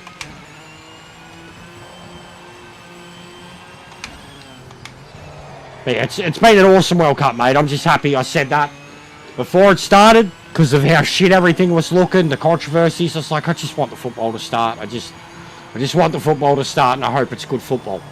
And I think we've been pretty spoiled so far. I genuinely think we've been pretty spoiled. Like, the players I mentioned alone that have already scored, and the debut stories, and the underdog stories and shit like that. I really think for a first week it's hit hard. It's been a really good start to it. Yeah, lots of goals, 100%. That's what I wanted too. Like, I even said, like, come the Turkey game, I said, I hope I said 2-0 their way. I said 2-0. Like, I think that was the best case scenario for us. I think my actual prediction on the day, I got a little hope because Drew said the same one. I went 2-1 to them. Did not expect it the other way around. Yeah, I know, that story, it is incredible. And thinking of money too, Yucky, it's happened with the New Zealand guy too because of the Instagram follower thing. Like, that guy now, he's at the end of his career. He plays Portuguese Division 2 and he's 40 years old. He's probably retiring after this.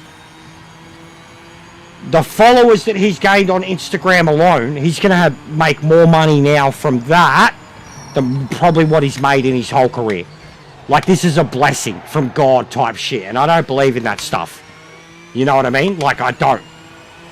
Seeing his emotion after the game, like how he holds it together during the game, then the emotion of what he's just achieved and what's happened. Like, even I've seen a timeline of him having, like, 7,000 followers, and then halfway through the game he's got like 80,000, then at the end of the game he's got 1 million, and nuts, bro. Like, and the same things happened to that Kiwi bloke, the defender, who got the shout out for people to go follow him, and now he's got like 5-6 million followers. He's only on I looked up his contract, he's on $100,000 or $200,000 a year A-League contract, and now he's got 5-6 million followers on Instagram, and he's the most well-known sportsman in New Zealand. That's a World Cup story. Like, that's just stuff that, yeah, exactly. It's like becoming a trend. It's becoming a trend. There's a yellow flag. Even Liam Lawson gave him a shout out at the media thing before the race.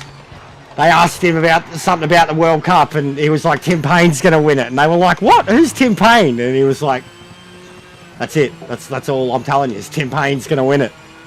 I'm supporting Tim Payne. Funny cunt. Like, even Liam Lawson is like an F1 driver, a current F1 driver, and he's like, I'm taking a back seat. We need that. Yeah, no shit. Like a blow up like that. Yeah, I know. I seen a little of you talking about it today, mate. I think you're doing fine. I understand, and I think you've got a good mindset about it. But I seen you a couple of hours ago talking about stuck in 900. I heard a bit of that today, mate. I was watching, and I wanted to say something, but it's like I feel bad in those situations too, because I was there. I was there for the longest time myself, and like now I'm not, but I still feel like I'm nowhere. You know what I mean? Compared to others. So, but you do well. You got a core group that follow you and support you, mate. And you've actually made real friends out of it too. Like people that you've now done life events with outside of racing. Definitely a lot more than, like, I've gotten incredible support, but I haven't had things like that. Yeah, it is. No, it is. It is. Even lately, mate, like my number's been down hard. The momentum has died. My overall viewership is down hard. Like, I had goals of like 20,000 a week. I can barely do 10k a week now, like,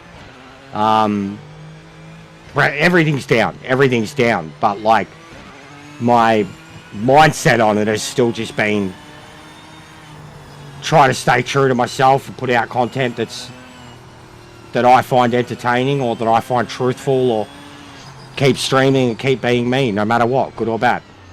I know you're probably never as bad to my point, but I think the way you talk about the reality of it all is very, very much like me when I can get down.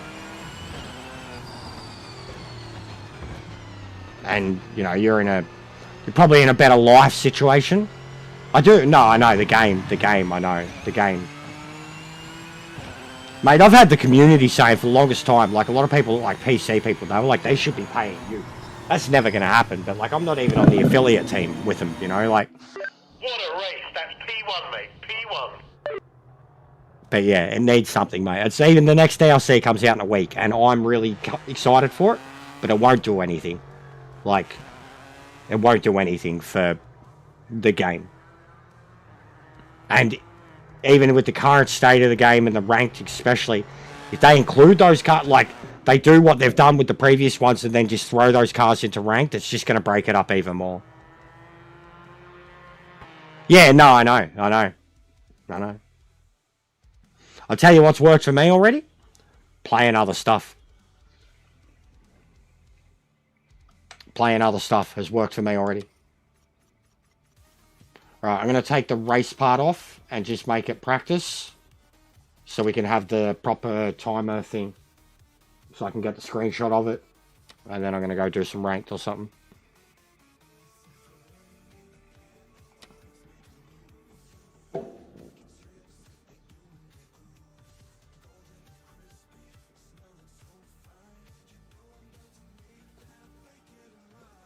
But yeah, I've already found straight away playing other games has worked wonders for me. Yeah, I love seeing you play darts. I got brought up with it so much, mate. Such an old bogan thing over here, like redneck kind of Aussie thing. Pub thing. Country thing. But it's crazy to see how big it is in Europe. But I love your setup. My dad would love to see that. Because like my dad used to build his own decks. Made like he made the barriers out of tires and shit for around the dartboard, and he made the cabinetry, you know, double-sided cabinetry, all the lines. He was a craftsman with all of it, the exact same way you are. Like natural carpenter. I appreciate it, mate. It's upset recently. And I know why, and it wasn't even me. It was more my community. I think I just let it happen, and that's why it upset recently. But at the same time, I'm sick of biting my tongue too. I'm sick of biting my tongue with certain things, but yeah, I'll always be the guy that offers an opinion. But yeah, the carpentry, mate, you'd love it. He does a lot of stuff like that. He's very, very crafty. No, he even did like had like plaques for the dartboards. So he did professional get-ups for his mates, like the proper polished. Like his one was just a wooden cabinet, and it opened up and it had the whiteboards in it, so you could just easy wipe it all off, you know, like the markers. But he's done ones for other friends that are more like a proper ornate pub style, and they're the polished, varnished, beautiful wood with all the knobs and that, and then it's a chalkboard inside, not the whiteboard, because like the authenticity of a chalkboard. But the beautiful, almost like a Grandmaster clock, and it opens up, double swing. They come out and then push to the edges. Incredible work, man. Like, used to watch him make stuff like that all the time. What's going on, Sparrow? That and pot belly heaters out of brake drums. But the dartboards was like, it was a part of my life, big part of my life. I was playing with him, like in the amateur league when I was 15. It was the only time he'd like give me a drink or let me have a drink. He'd make me have a drink before I played. Calm down. Stop getting jittery and shit. But I do miss it. Like just the whole, especially winter. Fireplaces, beers, Kranskis. We were basically Europeans, mate. My uncle had the Kranskis.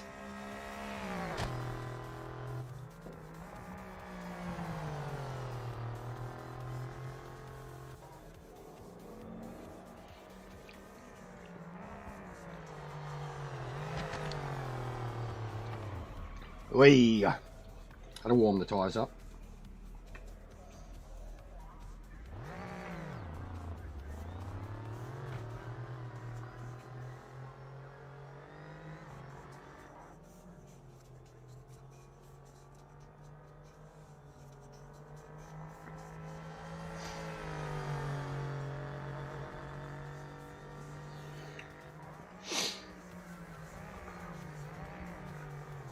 I will. I'll see if I can. That was more stuff from my childhood. I'd have to wait till I next speak to him, and I definitely wouldn't even be up there again till Christmas. But he's got he's set up, mate. Every time I walk in, he's got like a bat cave to me. Every time I don't see him much, once every year, once every 2 years. But every time I walk in there, it's like an extension. Something else has been done. But I can't even describe it now. Like for years we had garages and sheds, and that was the setups. But what he has now, like it's like a shop. It's like a shop on the back of his garage. He's got a proper garage, big garage, and that's like it's got the utes and the bikes and all that in it, and it's, you know, got the U shape of all the tools and the workshop stuff, and it smells like grease. The garage. And then behind that, and it's like a 4-car, 6-car garage. And then behind that, He's got like a, it's a tin, it's tin. Love it because it's got the sound of the rain. It's installated. It's a 2-story. It comes off the back of the garage and it's 2-story, but like when you don't look at it from the shed, you like come around the back of the house and look at it side on, and it looks like a little a tin 2-story house. And then it's like as soon as you go in, it's like a fucking the mechanic floors, like the concrete, but it's almost like polished. And then there's a kitchen, like kitchen bath, not like a kitchen living room thing, straight away to the side, and it's got aircon, sliding doors, coffee machine, microwave, oven, L-shaped couch, and then like a big screen TV, like above the where you would do the cooking, and like if you're sitting on the couch, it's perfect. And then it just opens up, and it's a shed, the shed out the back of a shed that is all storage.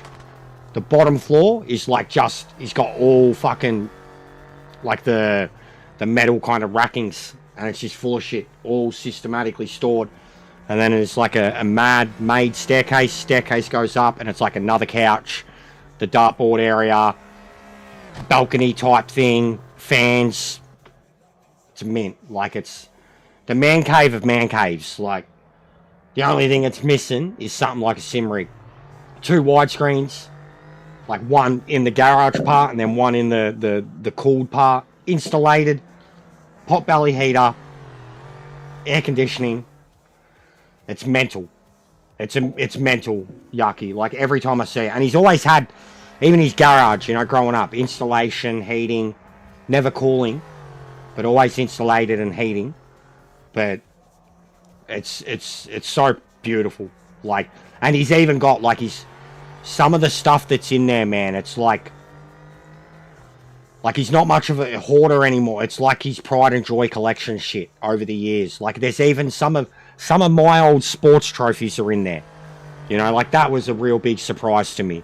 Some of the old models that I used to make, and then some of his old models and Scalex cars and train sets and all that stuff is like just in these kind of cabinets that you can pull out, and it's all beautifully, it's all junk, it's all stuff that, like, you know, won't mean much to anybody else, but it's stuff that he's had for the longest fucking time. And he knows where everything is. Like, everything's sorted. He knows where everything is.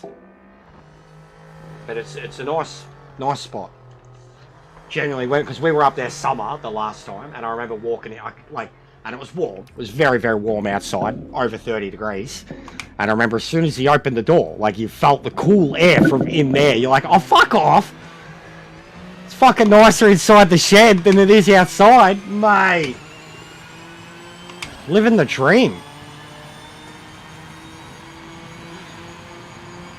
But he's worked hard for it. He's like the most talented dude I know when it comes to fucking multi-skills. Mechanic, engineer, carpenter, welder. Fucking, I haven't seen him fuck with electronics. He's not that stupid. He'll get a proper tradie.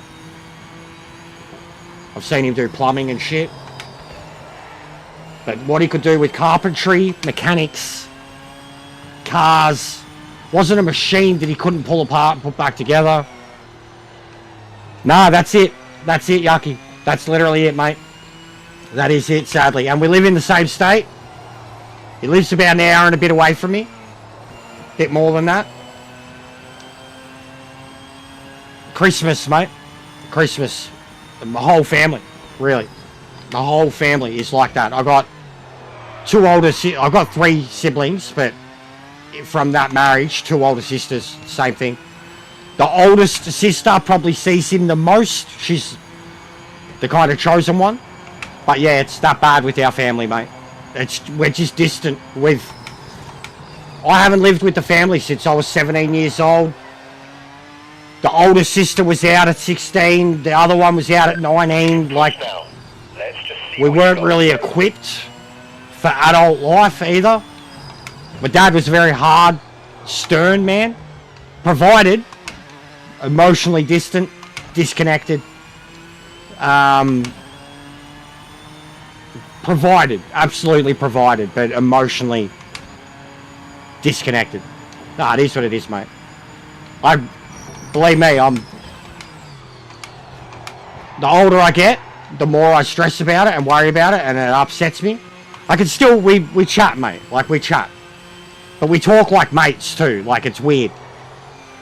Like, I was chatting with my sister the other day, and even that is rare. But it was one of those chats that like we both needed, and we're the kind of, it's already a black sheep family, but we are like black sheep, like we're kept out of so many things just because like nothing really changes in our lives. And it's a bit shit, but it is what it is, mate. 5 minutes left in the session. I'm very desensitized to it. Like I'm really, really desensitized to it.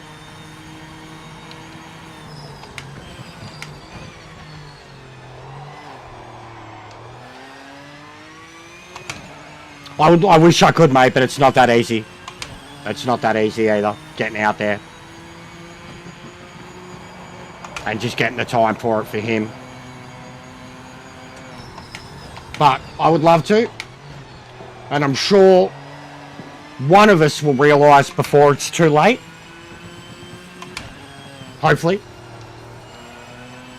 But believe me, I do think about it, mate. I'm not that cold. But a lot of that is also the way I am. Like, why I'm the way I am, Yucky. Like, and the bluntness of me, the no small talk factor, the brutal reality checks, the self-reflection, the ability to fuck up and know that I fucked up, and a lot of it comes from all that shit. But I got a lot of respect for him. I wish I could have turned out more like him. I wish I could have been more like him when I was younger. Got his approval more. Felt that approval. And then wanted to be more like him. Because that was the problem, essentially. All the things that he did for us, I didn't really see until I was older. I didn't respect or understand until I was older. And then all the ways that I needed him when I was younger, he didn't know how to do that. He still doesn't know how to do that.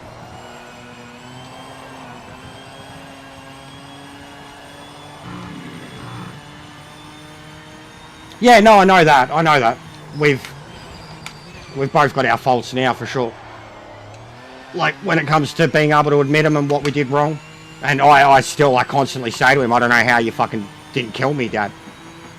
I don't know how you didn't just knock my fucking head off when I was 15 years old.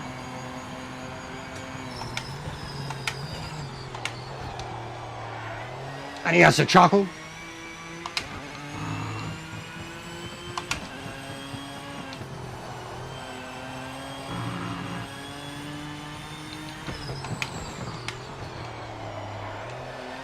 Oh, beautiful exit. Yeah, I am proud of him. I am, genuinely. We've got a very dysfunctional relationship, but I am proud of him. I genuinely wish I could go back and sort out 13-year-old me and get me to listen to him more. But I also wish I could fucking maybe have that version of him see where we're at now, or see where my life went and have him sort it out. Yeah, no, I 100% have both. That's my problem. Passion, Yucky, passion. It's what gets me in trouble. I do have a big mouth. I know I do. 100% I know I do, mate.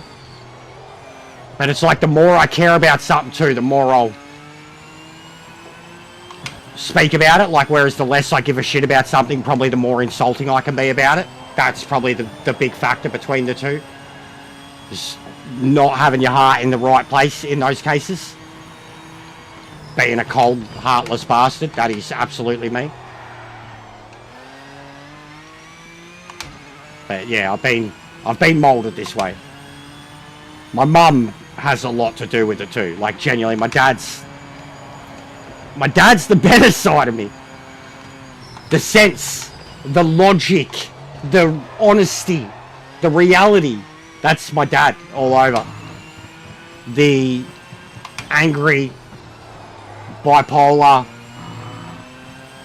up and down, mental backflipping person that I am, that's mum. And it's nothing I can do about that either. Hereditary as fuck. Yeah, well, yeah. See, that's where I'm very vocal, I guess, too, with like a lot of other people. See, I say fake. They're not fake, but they're not giving you anything. Because they're worried to offend, or they're worried about judgment. And I think that a lot of these people lack personalities because they're worried about judgment, or worried about giving an opinion and offending or whatever. And like, even I don't think you'd be like that at all in terms of the offence thing. End of session, mate. Check. But I think you would open up and then catch yourself opening up and pull back because you're like, oh, people don't want this. People don't. There's a part of you that thinks people don't care, and then it like takes for your own community, like in those moments of vulnerability, to tell you how much they love you for what you are, that make you realise, hey, talking about these things does help, or can, you know. But to other people, it's just, that's a thing, that's a reason to tune out of you straight away, because you're too real, you're too human. They want to, it's like TV, they want to turn on TV to detach from the reality of their life. So why would they want to watch a YouTuber that's talking a little bit too much about reality of life? You know, it's meant to be a game and escape, and if that YouTuber's not having a good time and they're in a depressed, that's me. You know, I even worry that my personality, like even just with PMR, that my, like, because of the thoughts and the feelings I've had related to this game, when I'm watching my mates that I play with all the time, I'm not online and they're streaming the game and they're basically me. They're raging about the connections, they're raging about the weight game, they're raging about the skill level of people or nobody being on the game. And I sit there and think, am I responsible for this? Am I the one portraying this, projecting this, that this is what is the general consensus, that what we're meant to be like when we stream the game? You know, like, it's a horrible feeling. It's a horrible feeling. Seeing others get defeated by it. Alright. Barely concentrated on that, but we can get... Oh, look, there's some better lobbies going. Hey, he's got multi-class. Let's join this. This is one of the dudes. Join this, Titan. This is one of the dudes from... If it's still there. Hey, there he is. It's one of the guys from Kenty's thing. He wanted to get... what's he got? Fucking Monster, Jesus Christ. Boris, slow. Boris, will you join him for the lap challenge, Boris? I know the ECE was trying to organise something here, and I just seen a lobby that was multi-class and had people. But if you want to do the lap time thing, Boris, I'll go back to that, mate, because I was barely paying attention. Nice of you to join us, buddy.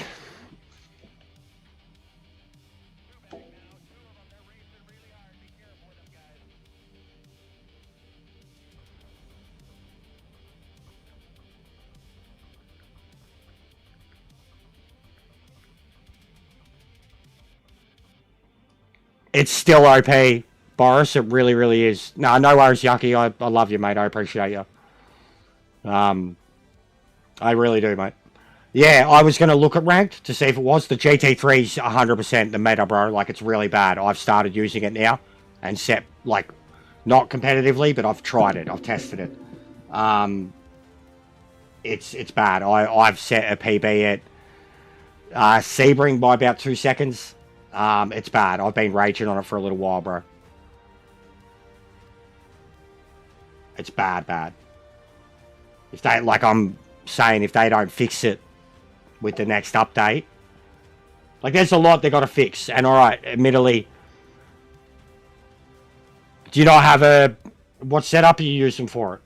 Because even, dude, so I gave into it, but I've started hosting one-make races. And I put us all in a one-make race in that at Daytona the other day. It was a lot of fun. It's a really good car to make a one-make race. And I'm using I can't remember if I'm using sectors or Kenobis, but I'm using one of them. Actually, I tried one of Austin's the other days and really enjoyed it. I can't remember what one. Yeah, it doesn't suit me either. Everything's at the rear. Nah, bro, we can't do this. Bro, we can't do this. We can't. What are you doing? What are you doing, mate? There's 4 people. Bro, don't start. Don't start. What are you doing? 4 people with 25 laps and fucking an hour of testing. Come on, bro. We either get more or change settings. I reckon. I'm not telling you what to do. But you can't do this. 25 laps. Monza, 4 people, 4 class. Whatever, like, I don't know, sprint. When it's so little people, you might as well do sprint.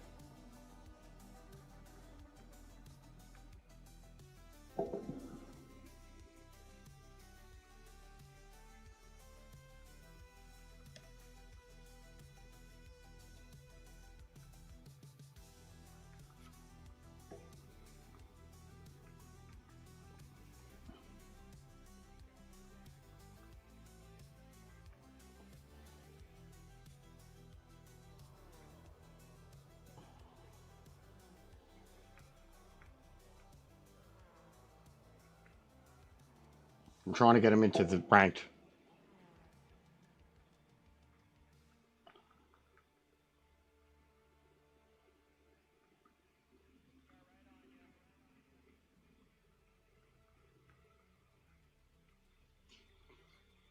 Yeah, I didn't get it either. Alright, he's changed it. That's better settings, though. Much better settings. With this many people.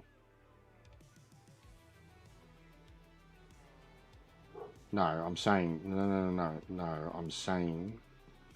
It's a ranked combo.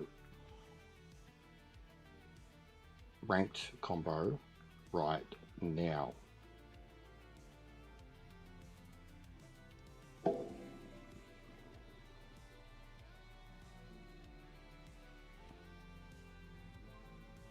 Alright, what am I in? Getting out of this. Everyone's in the E's. Yep. Very nice. #1 livery in all of PMR.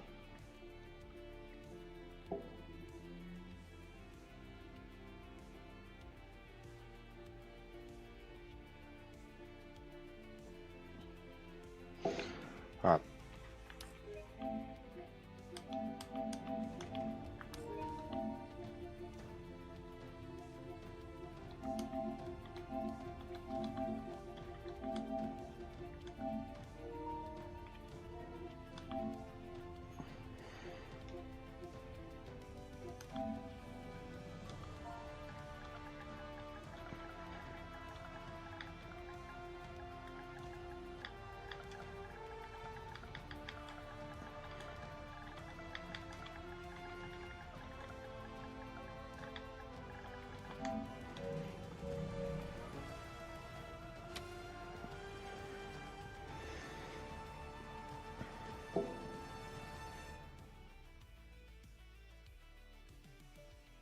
Yeah, I'd be down for trying the hot lap thing if you want to just put a lobby up for that, Boris, like you, me, and Titan.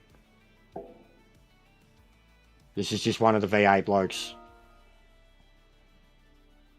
He's genuinely trying to just get some racing going. And I get it. I understand. I really do.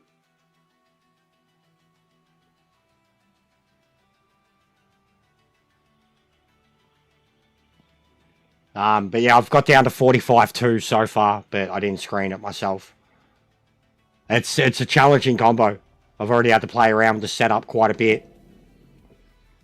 And I'm in sectors setup. I haven't looked at Kenobis or any different. Stayed with sectors because that was always tried and true for me. But yeah, I don't think I can get into 44s.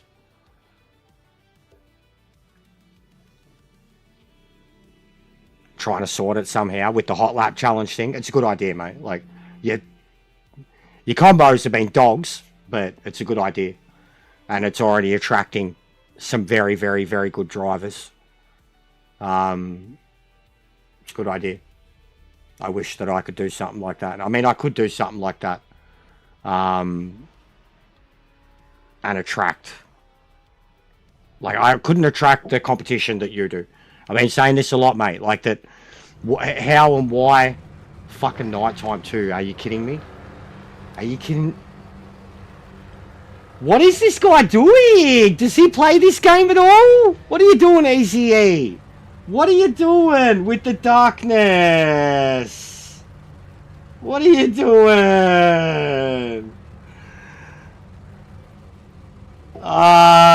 Will it stay dark?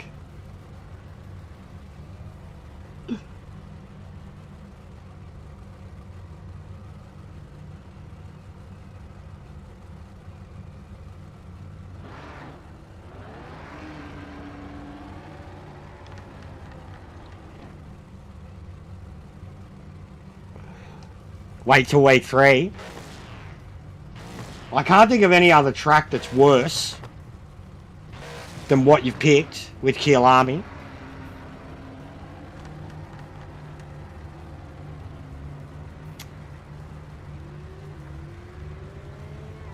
Silverstone? I could see that being next. Just you.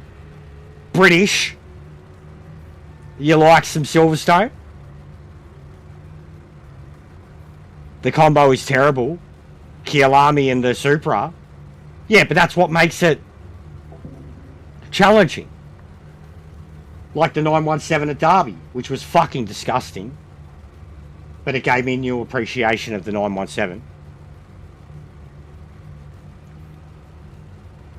Yeah, I'm cool with it. I'm cool with it. I'm really like, fucking pull out what I would really like. Do a GTO car that's not the Audi, mate. Please. Do a GTO car that's not the Audi. You want a real hot lap challenge? Do the Camaro. Do the Camaro. Or the Cougar. Either one of them. Fuck, even the Nissan. I hate the Nissan. I actually hate the Nissan. I don't get along with it. It's just a fast car. But do a GTO one that's not the Audi, mate. Because the Audis, I fucking hate it. It's too easy to drive. It's so unlike the other cars. Like, it feels like you're driving a rally car, the Audi. I agree, bro. I agree. Big stick. I 100% agree. I said the other day when I was racing around Silverstone saying how much I don't really rate it, that I said I'm a Brands Hatch guy. I'm 100% a Brands Hatch guy. So, bro, Spa. I'm Zolder. I agree. Donington. That's Derby, yeah? That's Donington I really like now. Snetterton I don't like. I like the car 100%, but not the tracking car. Bathurst and something. Bathurst and the fattest car in the game. I genuinely can't think of what I don't like in terms of tracks. You definitely Kielami is like one of my worst tracks. Literally one of my worst. That's why I was so happy with that GT race with you.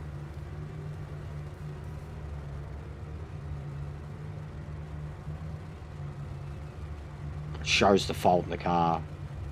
A bit like week 1. Oh, okay. Okay. LMDs somewhere maybe. But yeah, I can understand that. Or the BMW. The BMW somewhere. The BMW somewhere where it's glitching out. The BMW somewhere where it's glitching out. Group C's I haven't been in recently to know that there's anything wrong with them. The actual last time I drove them, I thought they were good, but I don't have setups for them. I don't know what they're meant to be doing Hmm. Yeah, you've got me thinking now. There's definitely possibilities. But no, that's a cool idea, Boris. That is a cool idea.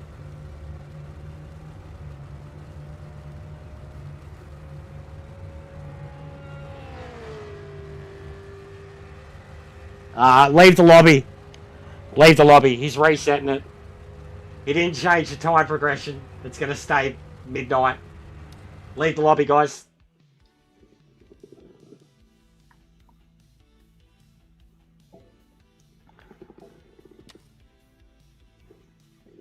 Reset it.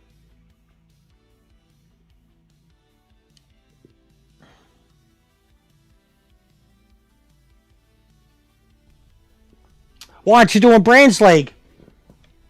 Boris.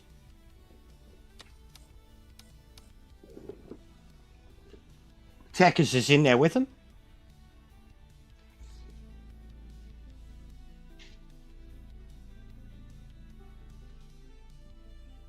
Daylight. Go 7 a.m. with X10.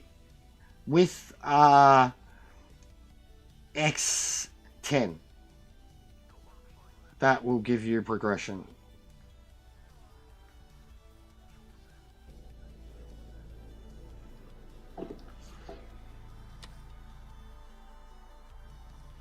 Oh, okay. 7 p.m. You're okay. Come on, mate.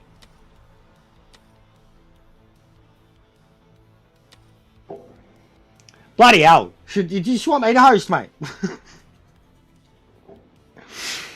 Fuck. Communicating through Discord, too. I should add him. Which one is he? Being the fucking people met, wouldn't he? I can run my own league here. What's he talking about? Hey. To join the GT Ethanol Sim Racing. Is that a Discord?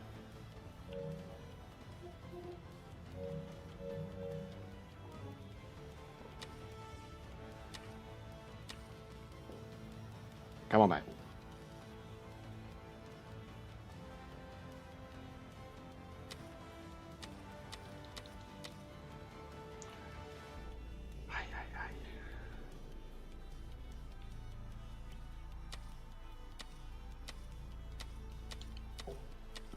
Even that, guys, look at that. There's 10 people.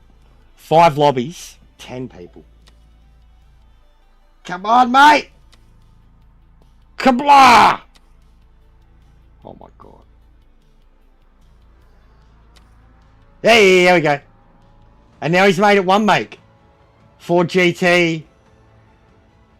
What is going on?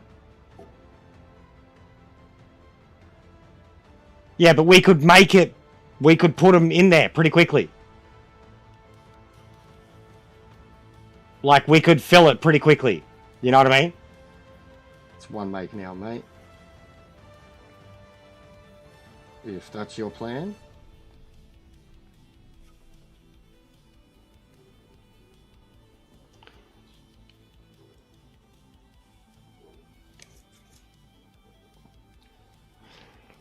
Putting it in the hands of people who haven't. This is also why, like, I remember, who was it? Payno hosted once for me, and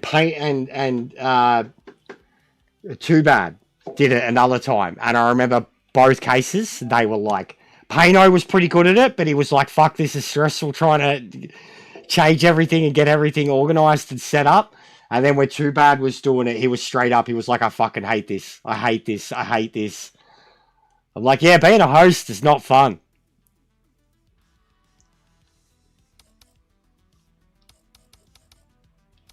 All right, one makes off.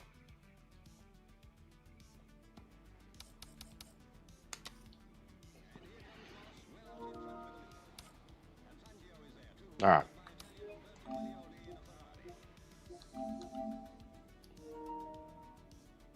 And he just left. Oh my god, you left. I kicked him. I'm host now. Yeah. Because you left. Lol. Friend request got ya. Oh, that's fucked. That's fucked. Oh, this game. I'm dying here. I'm dying here, bro. Oh, this is cooked. It's so cooked. Alright, we'll turn practice off, make quality longer.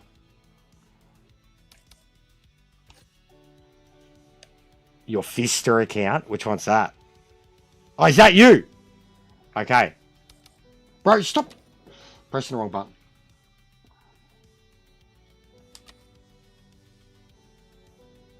Now that I'm the host, it doesn't know what it's doing. Alright, GTE 28. Quali race, 10 minutes, 7 laps, 7 AM, time progression, 10. Autumn, warm. Boom. Beautiful.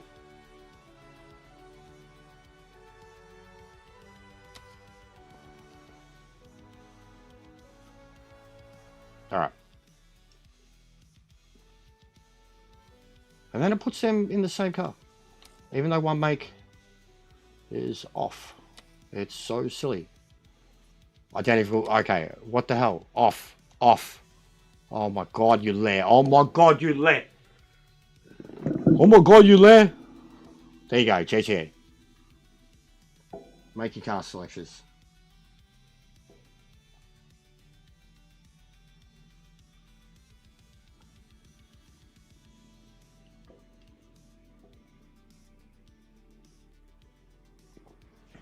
You can change your cars, guys. Unless we're having a BMW Cup.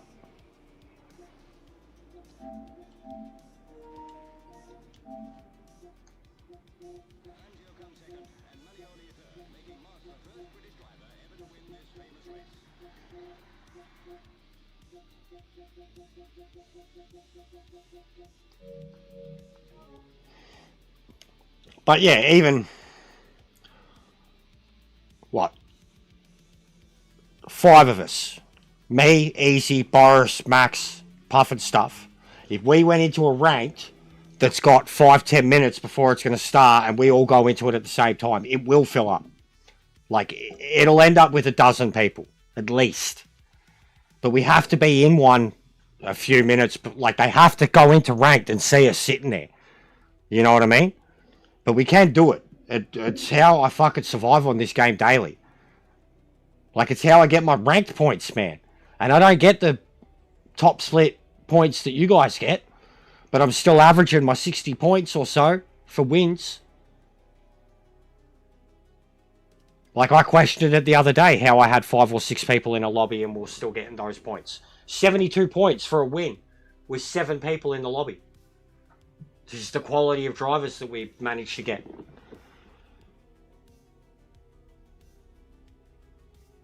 Oh mate, so this, yeah, all this long, and you wanted to endurance. Come on, bruh.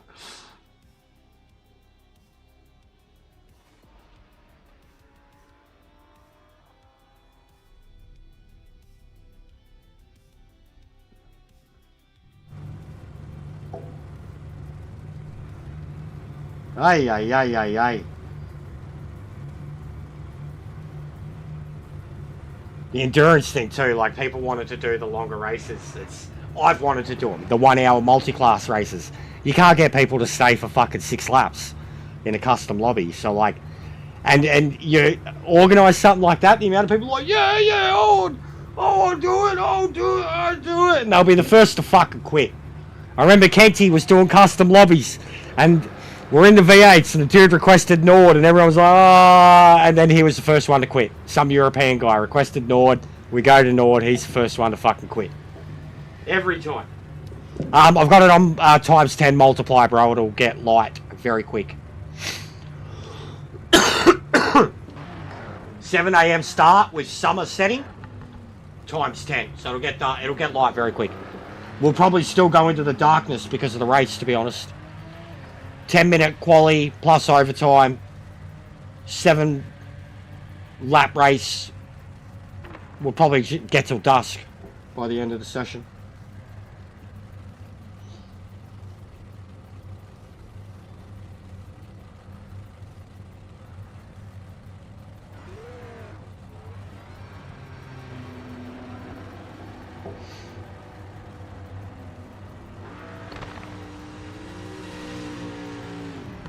There we go, say hello to Mr. Should have been home a little while. Stuck early. Just knackered. It's cold, mate, it's cold.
Minutes left.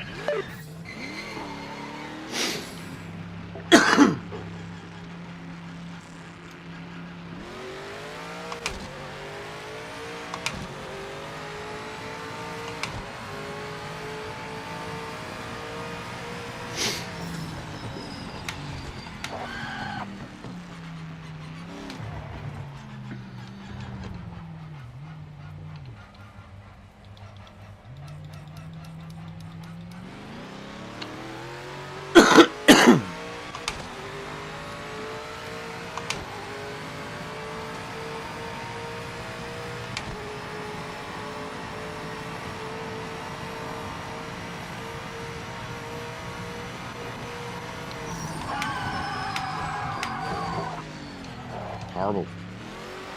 It's got to be the sensitivity. Should I even load the setup for it? Yeah.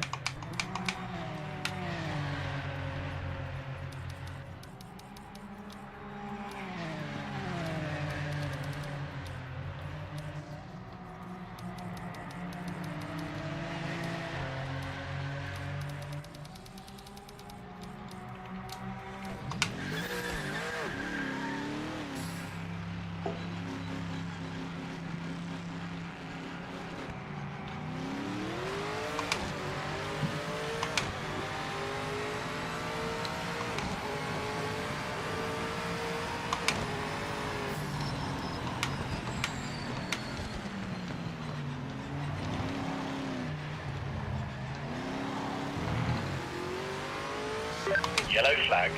Watch out for debris.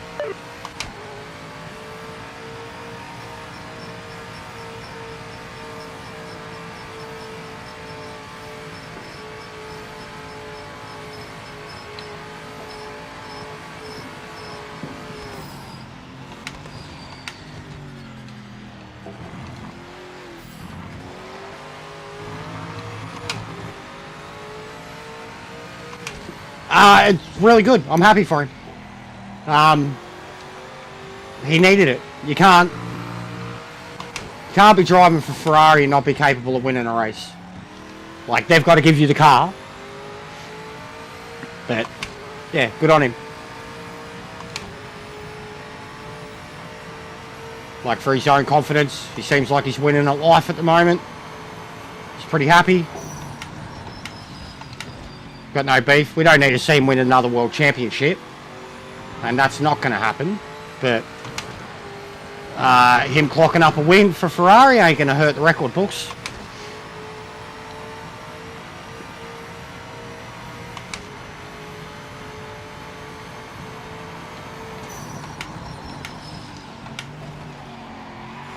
What's good for the sport? Give it 100%. We need this pole position. Nah, he won't. He's washed. And Ferrari won't ever provide him a car to win the championship or have a competent team of winning a championship. No, I reckon he'll probably retire after next year.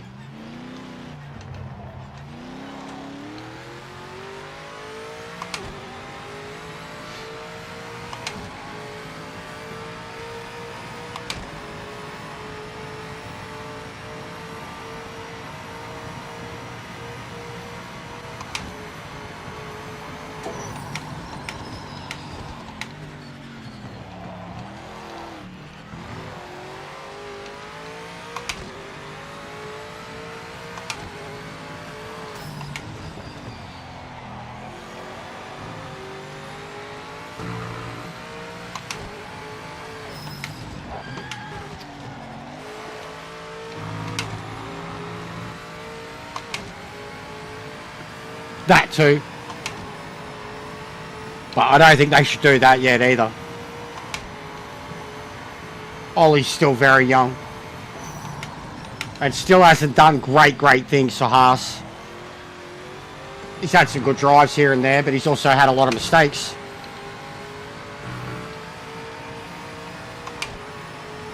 And we've got enough British, like we've got too many fucking Poms in the field. Let alone in fucking winning drives. Flag this lap.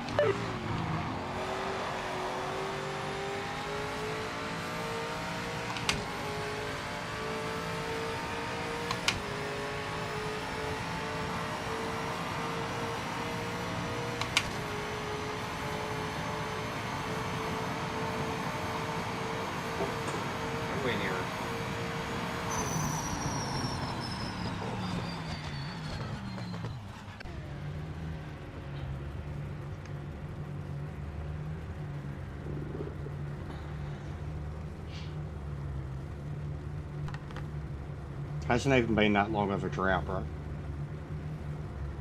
Since Kimi Räikkönen, it hasn't actually been that long. Wasn't as long as McLaren's. It's not as long as Williams.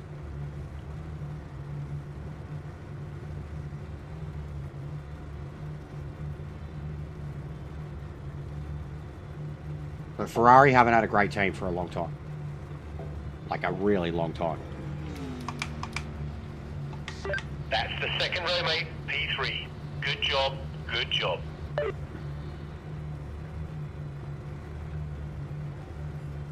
Yeah, Kimi was a gun for him. Kimi was a gun for him.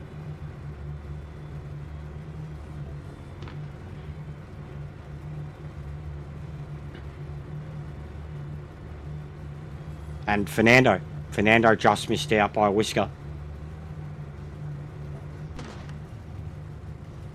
Which that would have been incredible for Fernando to win one for him. He deserved that world championship. And that was Ferrari. That was them who botched that, not Fernando himself, but Ferrari calls botched that world championship that he ended up losing by a few points, and created that meme of him standing there sad. It's less than 20 years, man. It's less than 20 years, and in that time we've had 4 teams win the championship. Red Bull, McLaren, Mercedes, Brawn.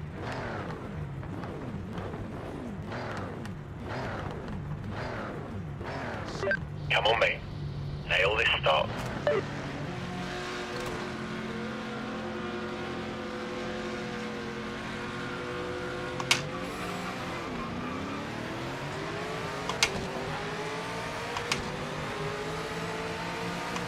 Now, when was Williams' last one?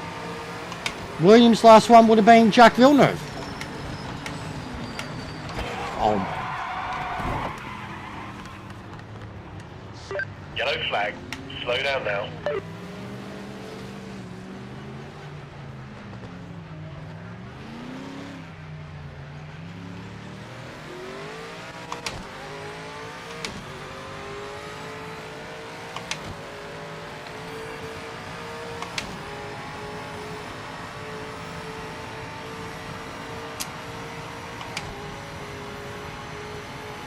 Okay.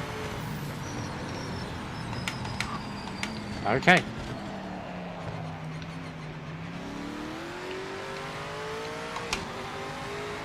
What?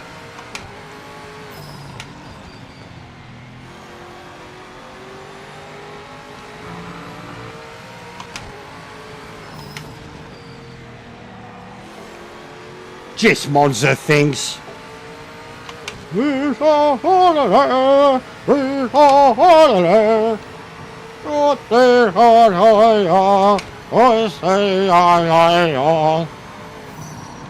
know, that one?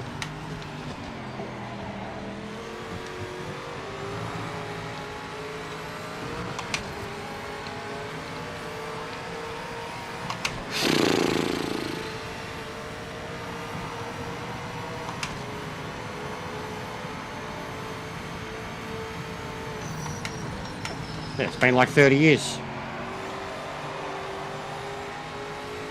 And Williams have to, arguably, be up there when you're talking about the greatest droughts and the greatest teams in F1. Because there was a time where Williams had more championships than Ferrari.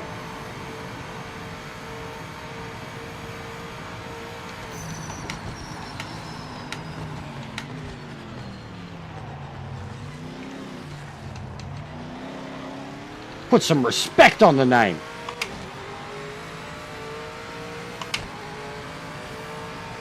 And they did it in 20 less years, 30 less years.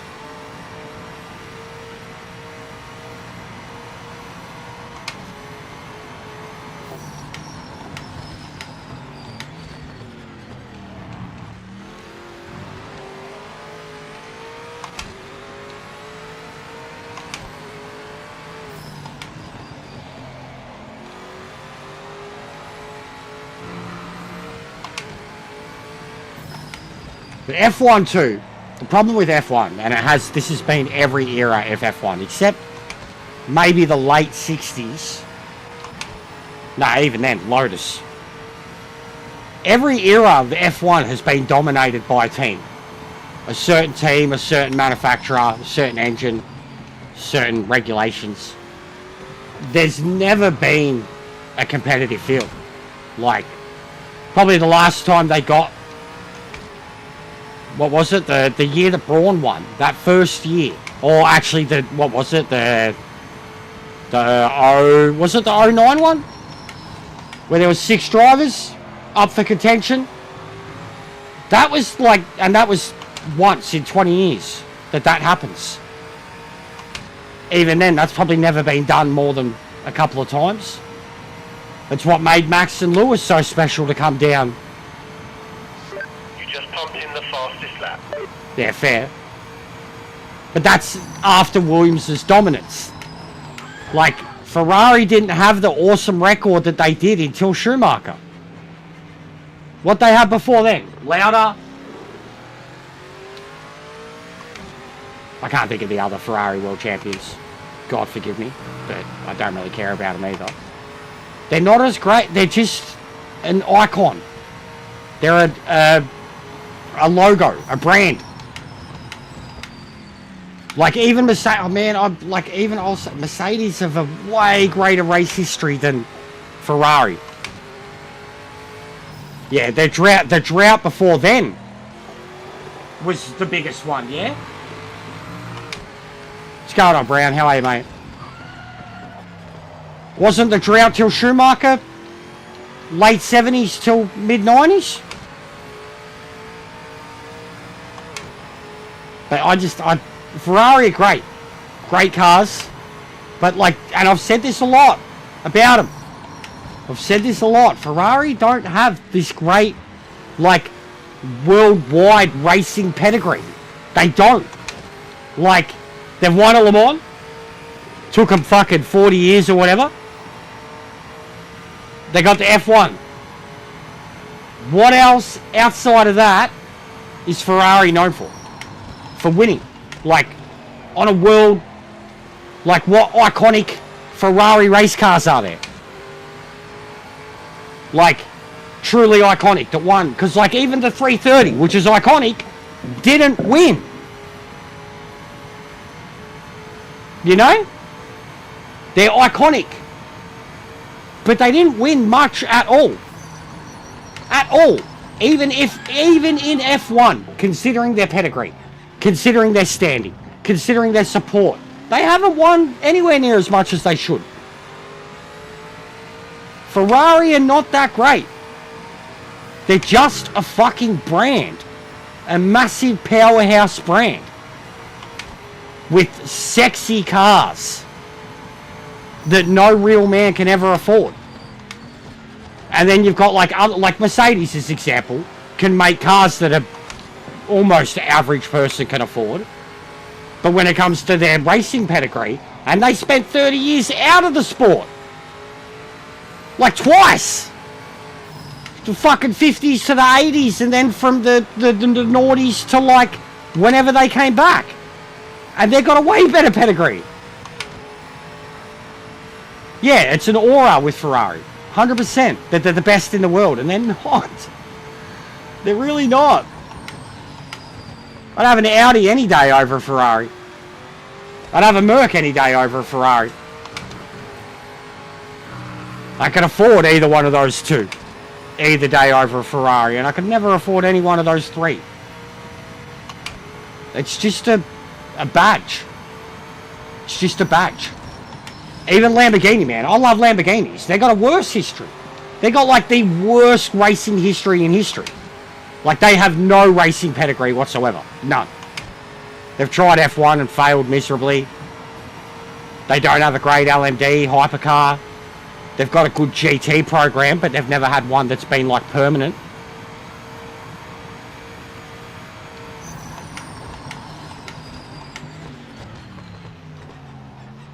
Yeah, but that's engineering. Is that not working within the regulations? And what are Ferrari's engines known for? Blowing up. Come on, bro. I'm not being biased. I'm not a Mercedes fan. I'm not a German fan. I'm only spitting the facts, bro. I'm sorry to upset your Tifosi heart. I love the Tifosi. Love the Red Army. Love the Italian tracks. Love the 2004 Ferrari. But even Schumacher and the GOAT argument with him, man, like, they had the best car. They had the best car. And he had a fucking teammate who could barely, like, at a time anyways, his teammates could barely win in the car.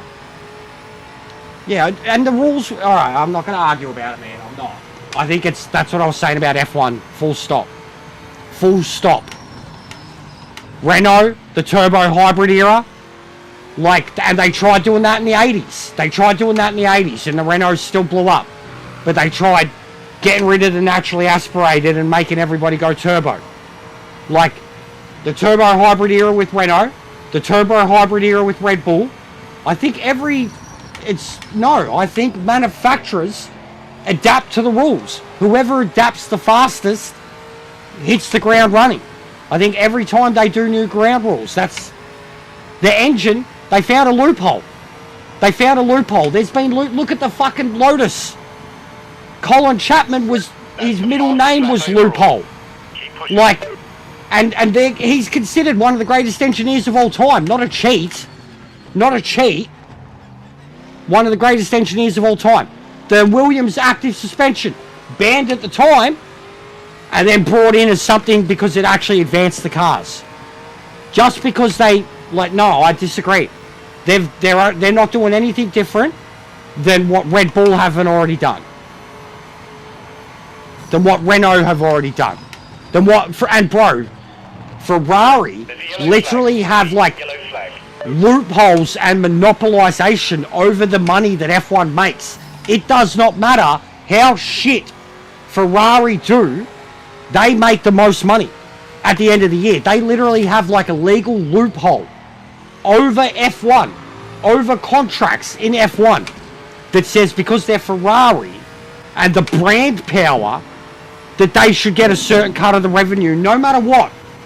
No matter what, based on performance. And that's been written in for like 50 years. It's a joke, bro. So don't like... F1 is corrupt. You can't just say that the rules have been made for one team, man. F1 is corrupt. It always has been. The rule, like they changed the rules. Whoever adapts to them and throws the most money at them the fastest, that's who win the championship. Rarely, and you've seen it with the case of McLaren a couple years back, will a team make their way back into the regulations. Whoever hits at the ground, and with Mercedes, they 100% hit the ground the fastest. With Red Bull in the next era, they did. And then they dominated for 5 years in a row. Each of them. Like, even Red Bull, there was... What about the regulations was written for Red Bull?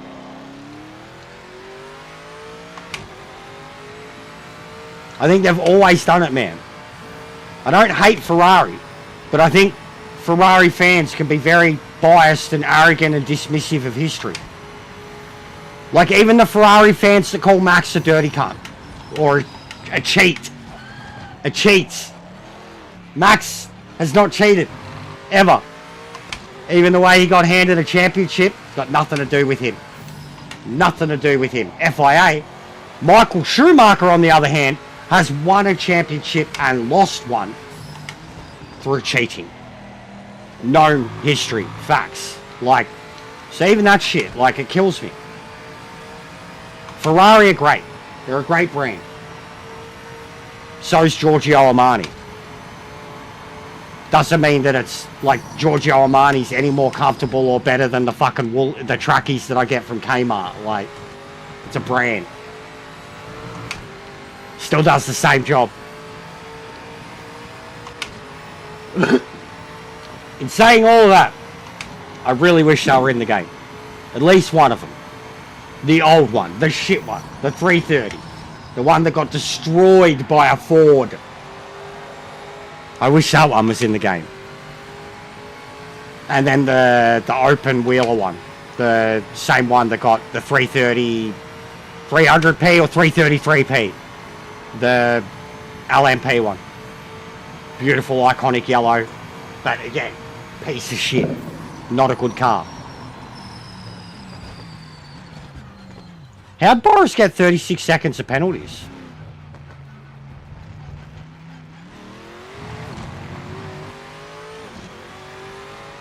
And who did all the killing at the start? Well done, mate. That's P2. A podium and a great haul of points for the team. Nice work out there.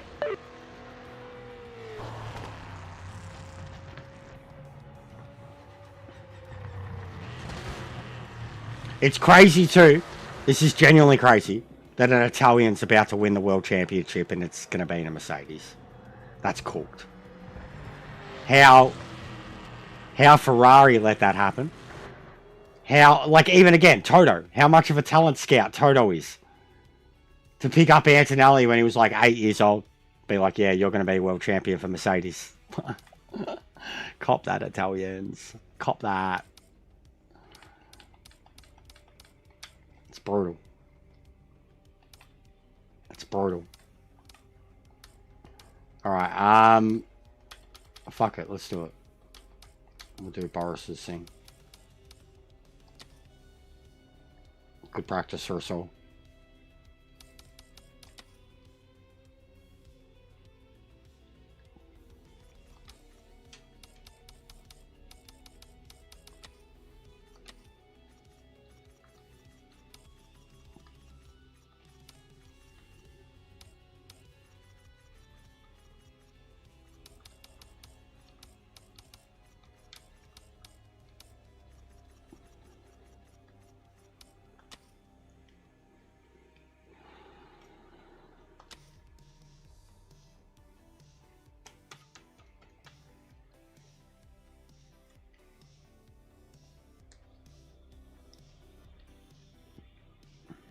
Yeah, what's that since Ascari, yeah? 60s. Isn't he like the only one? Or they've got two? Him and someone else? It's crazy. That's what I mean too. That's what I mean too. Like, Ferrari aren't... Even the Italian thing. Their obsession with putting in a fucking Italian in the car for so long. And look what that did for him. Yeah, first two, yeah. Like, the amount that they should have won. Alonso's, I think, is probably one of the biggest ones. Was it Villeneuve? Villeneuve should have got one.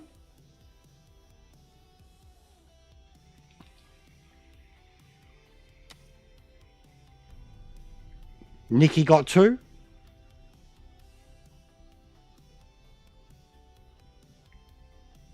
They were the best Ferraris, in my opinion, those 70s ones.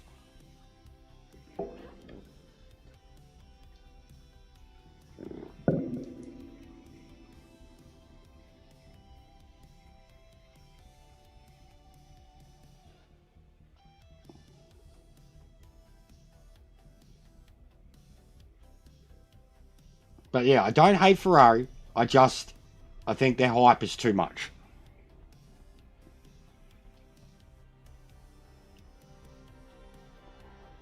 You wearing in your new trackies? How they feel, mate? They feel nice and fluffy on the balls. Big ups, legend. Nice and fluffy on the balls. I got my trackies on too. These ones are old as fuck though, and the cats have clawed the shit out of my thighs.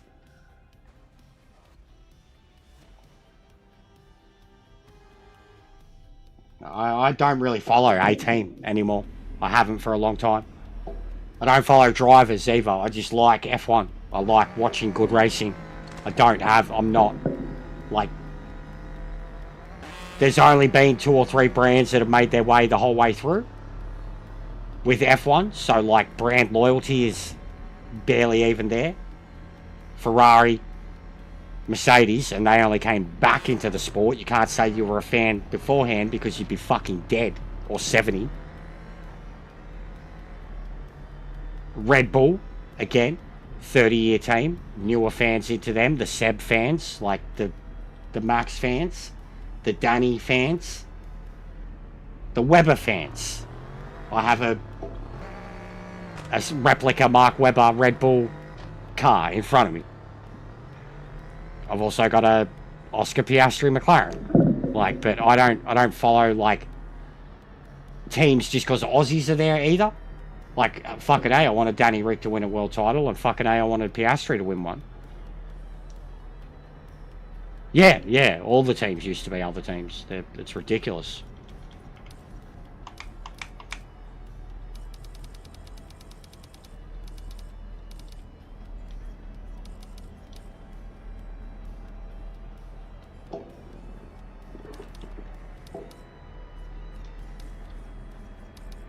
No worries, mate.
100% focused now, mate. We need to take this pole.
Way too early. Oh.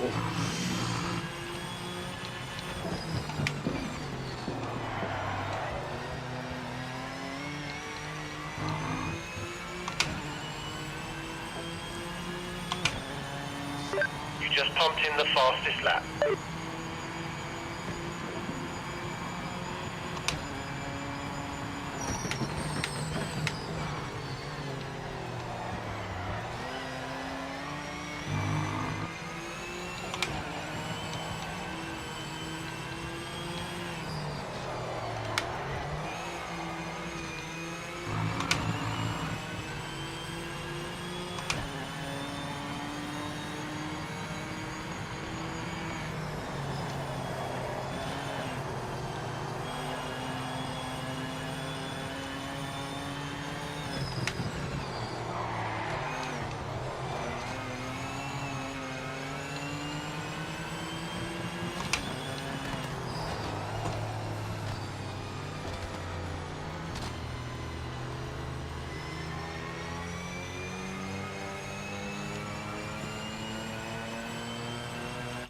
Oh, I didn't forget, I just couldn't think of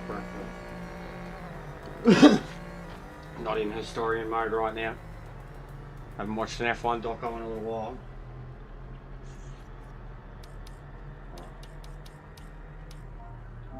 Save that. It's getting better. I think I can push into the 44s.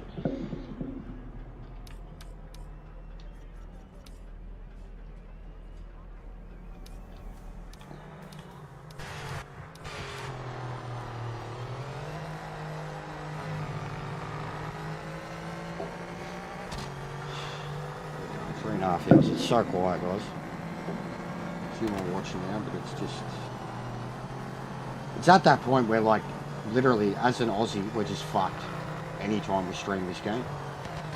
Unless you get on at 5 AM in the morning, or stay up till midnight and go till 5 AM in the morning. It's getting that bad.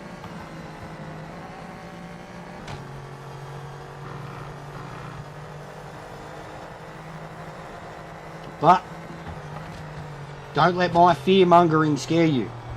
Get onto Discord and they will tell you that everything is fine. There's plenty of people playing the game.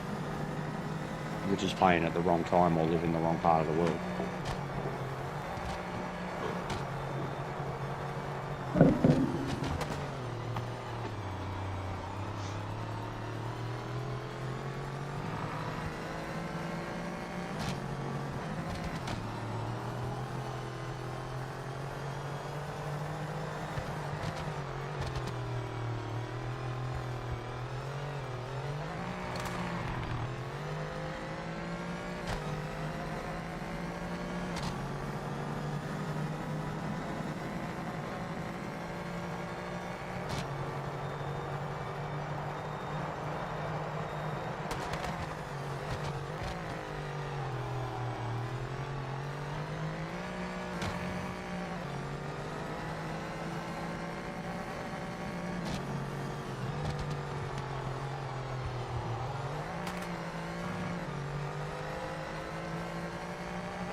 GG.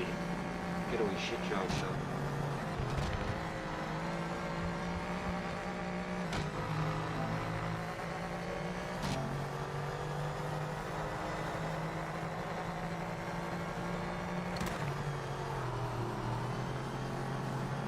Yeah, I gotta check out grounded soon.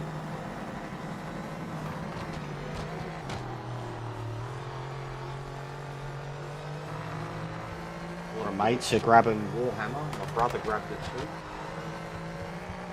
Pretty good.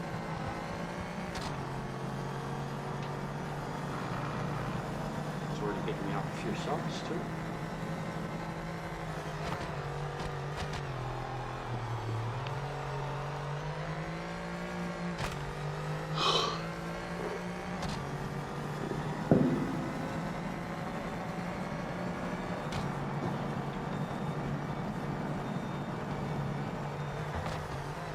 Yeah, it can be like that.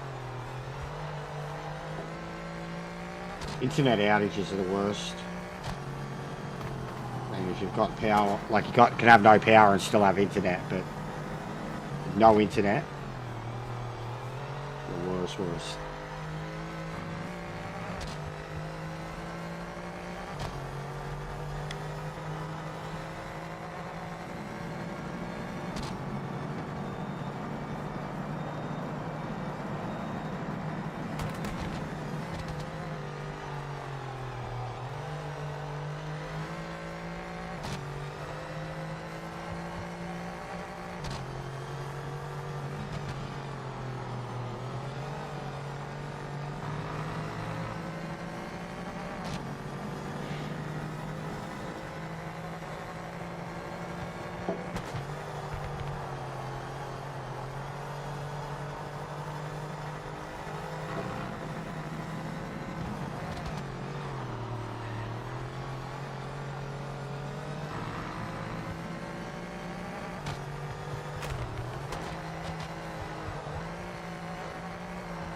Is his time just not updating? What's going on? Why is he not on top?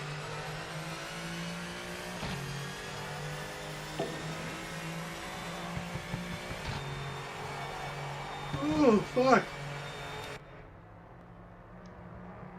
Might be it for me after this one.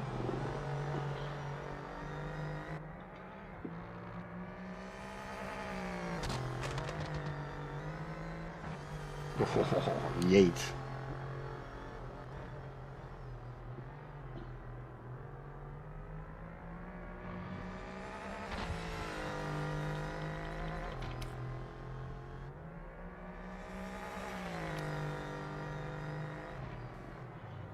It's weird, the spectating car doesn't sound as good as when you're in it.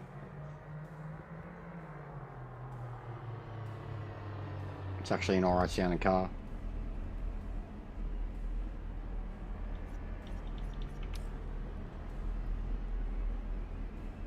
Oh, he did, 45.2, nice.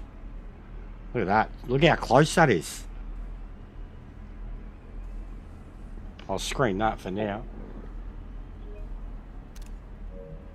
That's decent. Because what's the leader? 44 something? 44.5? 44.4? 44.6? Something like that. More TC? Yeah, I turned it up one notch. One notch and ABS up too. I think I'm 3 and 4. But yeah, probably. I've done a bit though already. Roll bar, brake balance. Mate, I've even changed the gearing.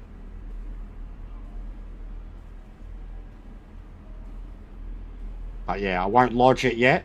I'll probably lodge it properly. I don't know, maybe tomorrow. Before my V8 race, or I'll wait till Thursday. You've got your lobby, I think, Thursday morning. Wait, no, tomorrow is Thursday. No, you've got it Friday morning. I think you had it scheduled for the 19th. Yes, you're on the front row, mate. Anyway, Nice work. I'll probably register it by Friday rather than put it in early like I did last time. Just keep practicing it. Already gained a second, easy.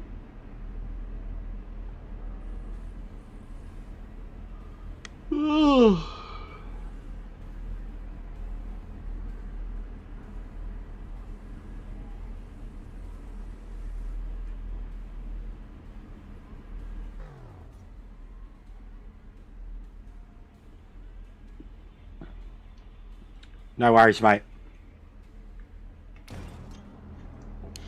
But yeah, pretty much the same for me, man. Knackered.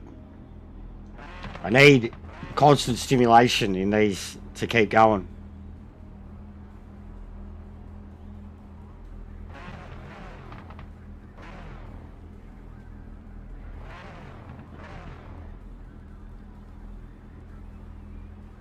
But yeah, tomorrow should be a good night. Red Bull Ring tomorrow for the V8 supercars. Should be a cracker. That's alright, I don't care.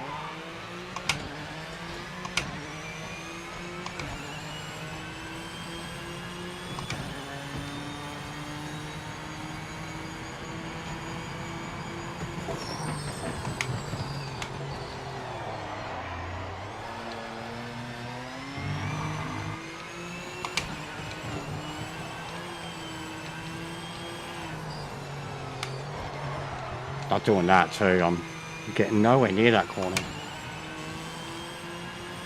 Don't have enough cut in here yet either. Not getting back on the throttle early enough.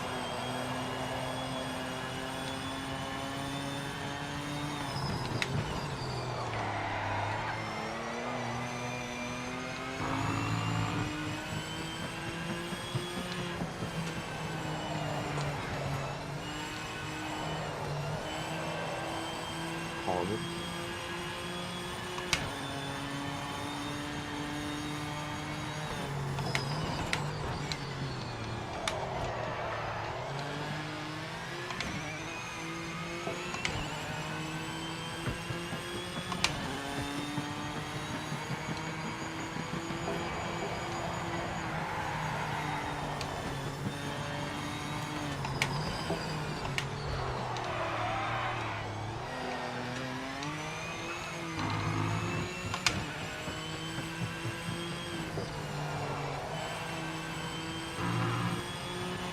I definitely prefer the gearing now. It's a little bit more stretched. Allows me to play with the revs a bit more.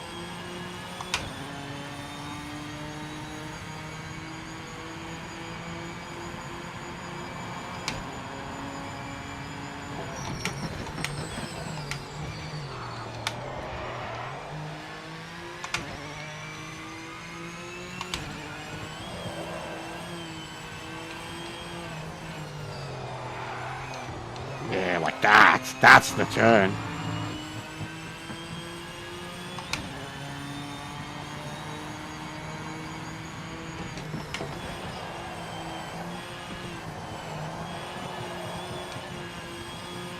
I mean, I could give you a Red Bull rant, but I can't really be fucked, to be honest. I'd have to think about it. But I could, easy. They've done heaps of dodgy shit. Heaps of dodgy shit. I mean, multi-21, that's all you really need. Multi-21. Mark Webber could have been a world champion. You know, at that point, they could have had 2 world champions. But they still backed their golden boy. Well, actually, no, he wasn't the golden boy yet. He hadn't had it. But the closest they got at that point was Webber. And then they still chose to back the kid. And I mean, yeah, Vettel, granted, turned into a great human being. They've got a horrible youth program. They recognise talent really young, but they don't nurture that talent. They have unrealistic expectations of that talent straight away. And then they feed them to the fucking wolves after it doesn't work out. And you've got a few examples of where when other teams have come in and then helped the driver, they've turned into an excellent driver in Albon and Gasly. And then look at the other cases and you never heard of those blokes again. Hartley, fucking Kvyat. Even Carlos, the way they treated Carlos was pretty shit. And he kind of got a nepotism drive too. But, yeah, and Christian Horner. anything about Christian Horner? Yeah, just the multi-21 stuff with Vet. But he was a kid back then. As he got older, he turned into the most human Formula 1 driver that there was. Seb is a legendary person. I'd argue Seb is like more of an activist than Lewis. He's just not as loud about it. And he activates them more in, like Lewis is just pandering to fucking political bandwagons, whereas Seb actually activates, advocates for worthwhile causes that don't just need a camera crew around for him to do it.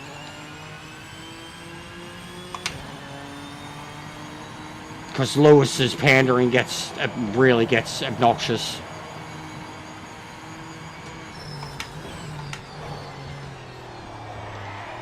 Lewis reminds me of Tiger Woods.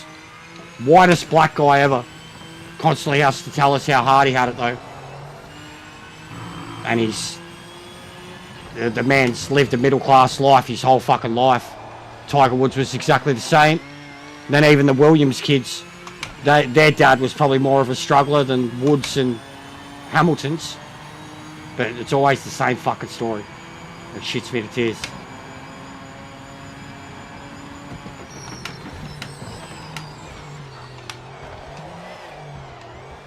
Like even everything that he, like all his designer gear and femininity and all that shit, everything about Lewis is not of his people. Just his hairstyle, depending on what he's feeling. And he, like, even him, he adopts, you know, the Japanese, he adopts the Brazilians. Who's the other ones? There's another nation too that adopt him. Canada loves him too. Canada love him because he's this polite, well-spoken boy. The Japanese love him because he's a megastar. The Brazilians love him because of the skin colour. Yeah, no, exactly. He's a hypocrite. He's a hypocrite. That's what I mean. He's a hypocrite. That shit too. It's pandering, bro. You don't want to, it's like Bono. You don't want to be lectured about saving the world from someone who flies in private jets and has a carbon footprint the size of a fucking small planet, you know, like because of just their flying and their cars. And you don't want to be lectured by someone like that. And then even Seb doesn't lecture. He joins worthwhile causes and then he puts his money where his mouth is. He's already a philanthropist. Hamilton's just about endorsements and contracts and a brand.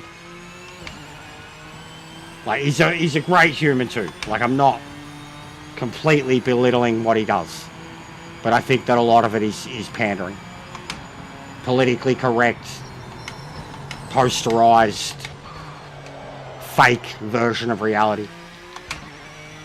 And I think that the causes that Seb stands up for are causes that have existed for a lot longer and been under the rug way more. Like even the Saudi cause, you know, the women driving thing. Women in sport, full stop, Seb. It's not just about skin colour. Not everything is about skin colour. I think and I'm not a racist, I'm really not. But I think with Lewis, everything becomes about skin colour and I get sick of it. I know Seb's a white, Aryan, and all that. But I don't think Seb sees the colour of anybody's skin.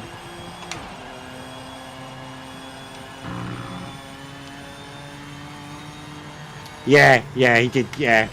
He's like that, he's trying to get it, like, brought into it. And he's already helped with their emissions and shit. But yeah, something like by 2030, they want to have a new fuel source. And yeah, he's one of the ones leading the charge. There's a lot of initiatives that F1's doing that he's heavily involved with now. He's just an ambassador now.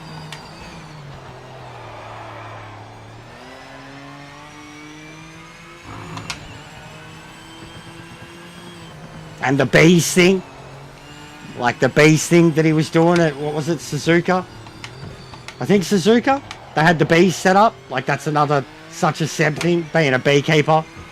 It's something Morgan Freeman does. You want to help save the world? Get some beehives, legitimately. That's a thing. And it's something that a lot of people like that are starting to do. That's another thing he's done. Genuinely, I can think of like 5 things at least, just on one hand, like that Seb is doing.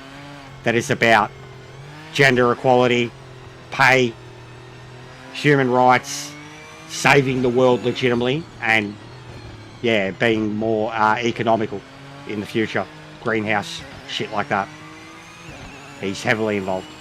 Both before, and he wasn't able to be as that involved when he was racing, because the FIA was always restricting what, and like same as they do with Hamilton, restricting what he was able to say. He loved it as soon as he retired.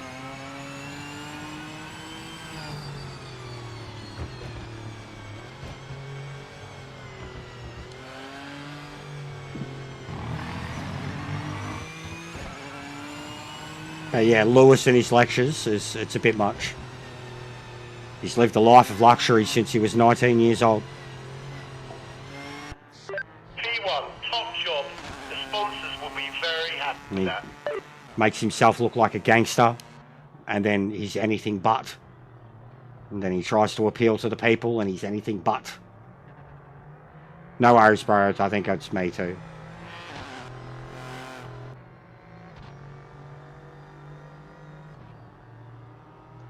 We'll see if there's a rank race happening. We'll go into it. We'll see if there's anyone in any of them. But it's dead.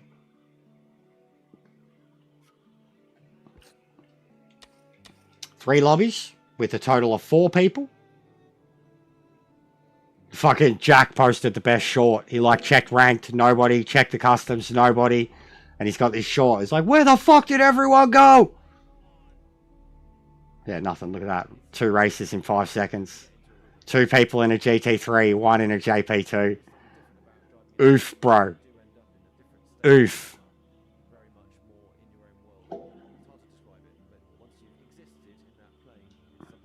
I didn't do anything. What's it doing? How much have we seen this recently, guys? My God, how much have we seen this? Oh, yeah. Oh, yeah. Oh, yeah. It's going to crash. It's going to crash. Oh, yeah.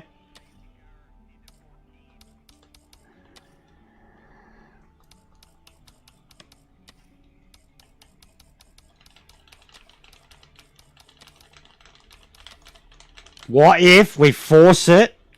Big brain, guys. Big brain, big brain, big brain move. Big brain move. Big brain.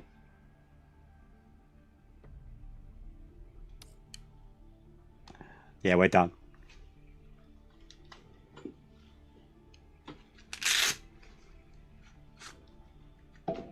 Fix your fucking game. I'm going to put out a video soon. It's going to be for members only. It's going to say some stuff. I know what Bono campaigns for. I know what he campaigns for. And he also charges $1,000 a ticket to attend a U2 concert that he's performed 1,000,000 times in his lifetime and career. He still likes to think that U2 are the biggest rock band in the planet. And they never were.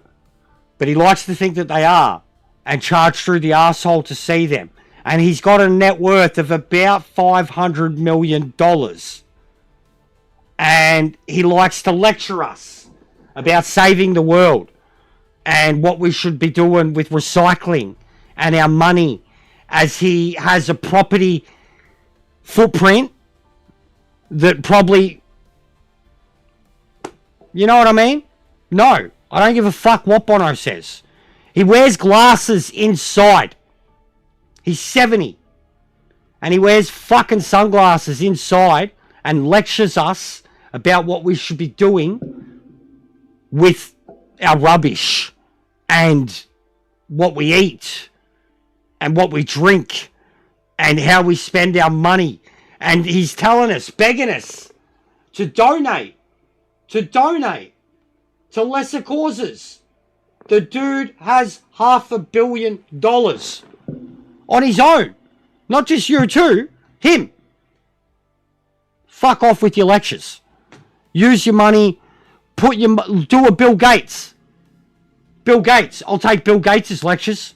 I'll take them all day long.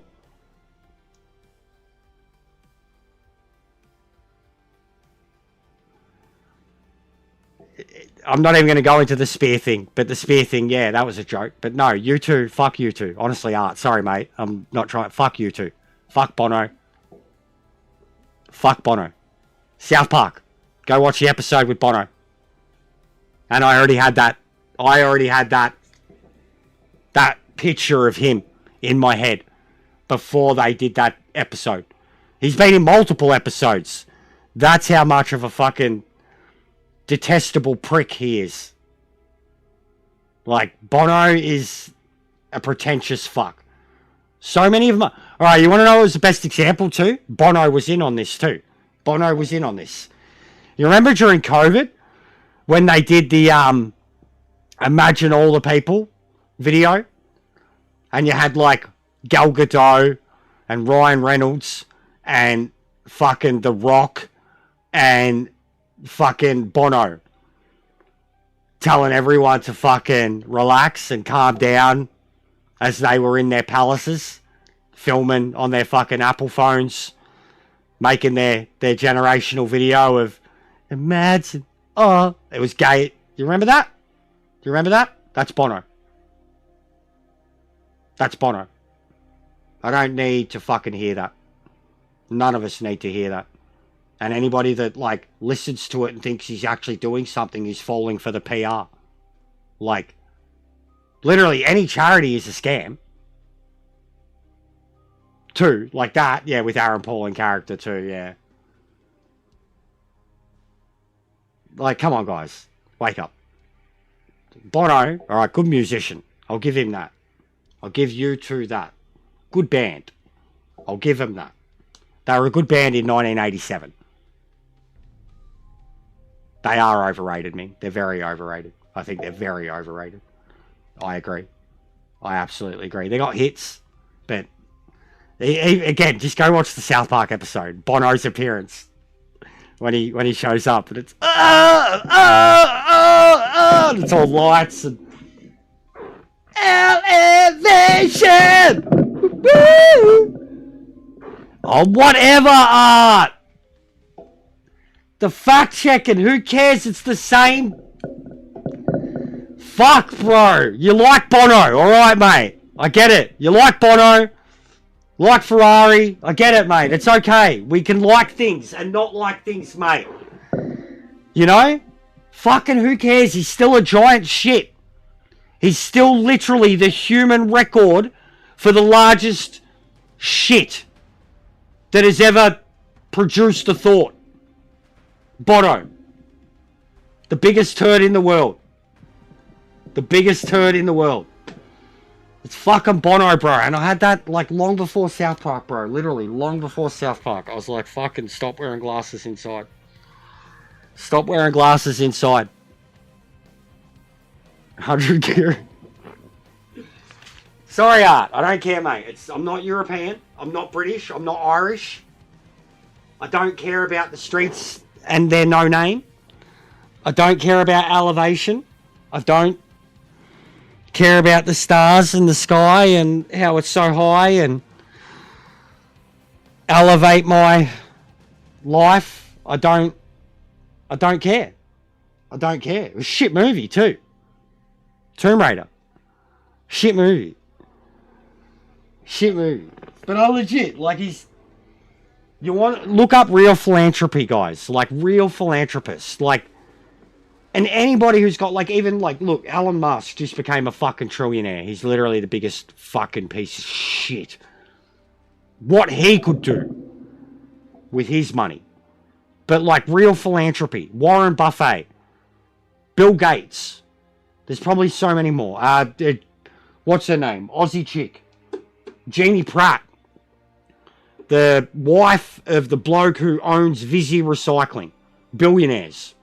And they give away, they're like Bill Gates. They give away over half of their fortune. Like, that's real philanthropy.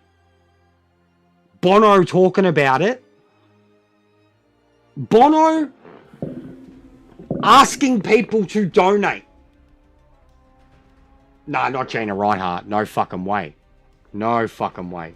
She's a philanthropist, but in the wrong fucking... She's a philanthropist in the same way the IRA are. No fucking way. She's a philanthropist. Yes. She's a philanthropist. Yes, and Murdoch's mother, 100% true. Not Murdoch himself. She is a philanthropist. She's the biggest supporter of One Nation. Philanthropy should stay out of politics too, but they can't. They have to get involved in politics because that's the only way they get actual change happening. Institutionalized change. Anyways, fuck Bono. Fuck Bono. I don't like Bono. Straight up. I don't. He's a cocksucker. Dead set.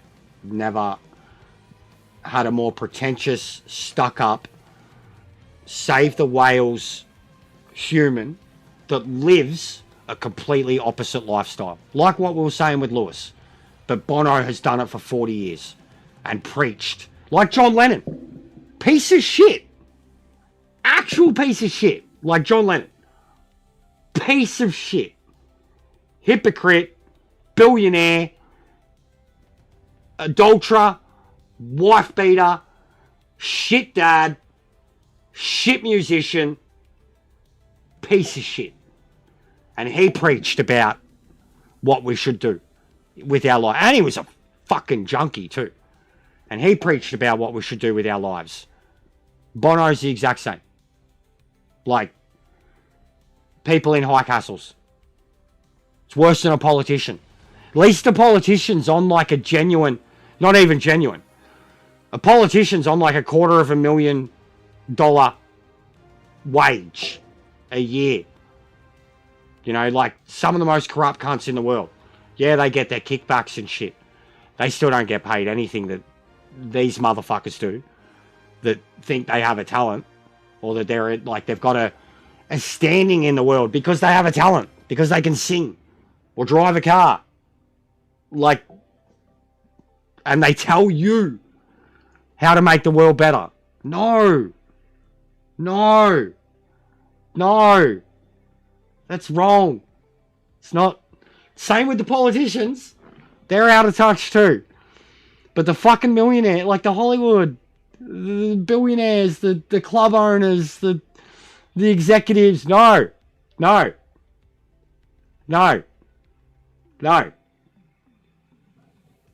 No. Alright? Bono's a shit cunt. I'm done. Sorry for the rants.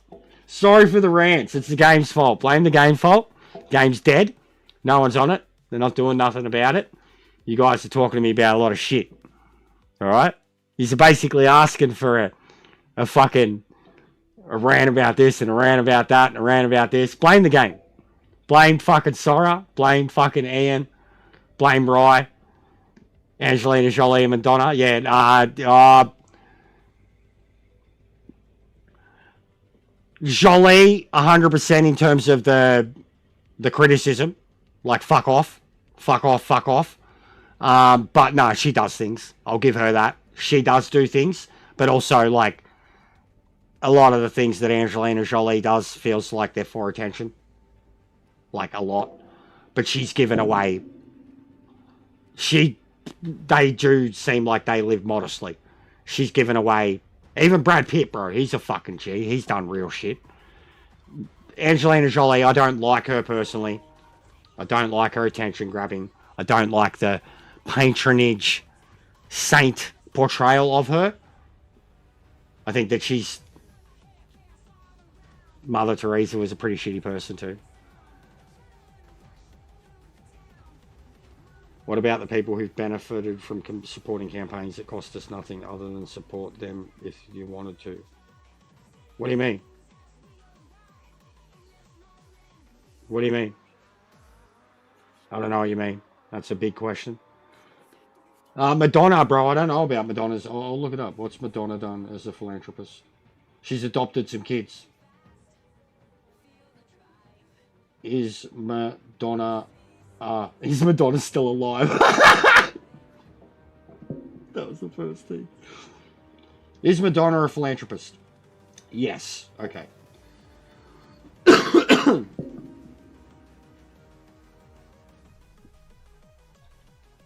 I know about the Raising Malawi thing. That's legit. And I think Angelina Jolie went through that too. Like the same thing. Yes, Madonna is legit. 1000% legit. 1000%. But I couldn't stand her lectures either. I wouldn't want to hear her lectures. No fucking way. No way. The things she's done, said and been and all that. For all the starving kids in Africa. Starving Marvin.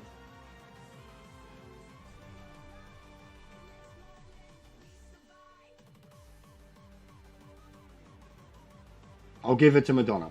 Angelina Jolie, like I said too, I'll give it to her, but I'm not a fan. Is Angelina? Yes. One of the most prominent humanitarian activists, 2 decades. Yeah, so only difference between her and Madonna is 2 decades. She's done it for 2, Madonna's done it for 4. But see, look. Angelina Jolie served as an ambassador for the UN. Okay. How is that helpful? It's a celebrity profile. How is that helpful for the UN to implement and do things in those places? How is Angelina Jolie helpful? Unless she's directly given her money. The Maddox Jolie Pitt Foundation, LOL, Cambodia. Child Youth Advocacy, kids in need of defence, good shit, looking after kids. Education and Human Rights, co-chairs the Education Partnership for Children of Conflict. So, most of the stuff says that she's an advocate. An advocate. Not that she's given her money. Yeah, 100% Lewis. Good comment. Good comment. Good comment. She's an honorary Dane Commander of the Order of St. Michael and St. George. And she's received the Jean Hersholt Humanitarian Award. But even here, like the top things,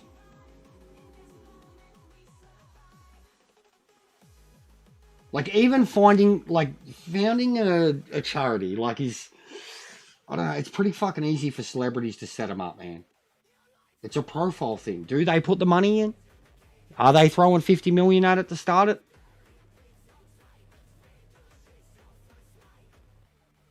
Alright, who's the biggest one in the world?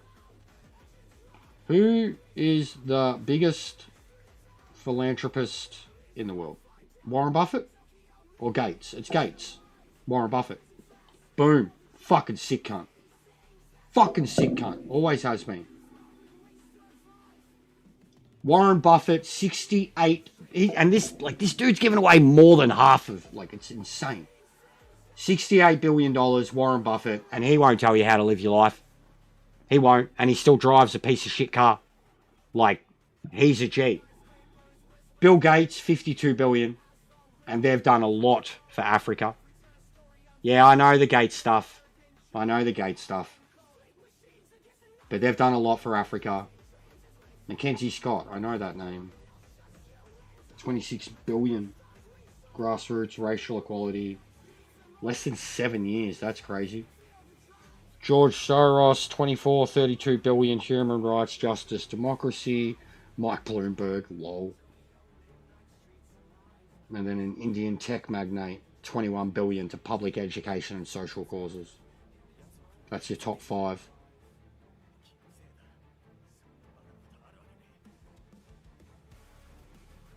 Anyways. Is Bono a good person? Whether Bono is a good person is highly subjective and depends on how you weigh his extensive humanitarian work against the criticisms on his personal life. Here we go, mate.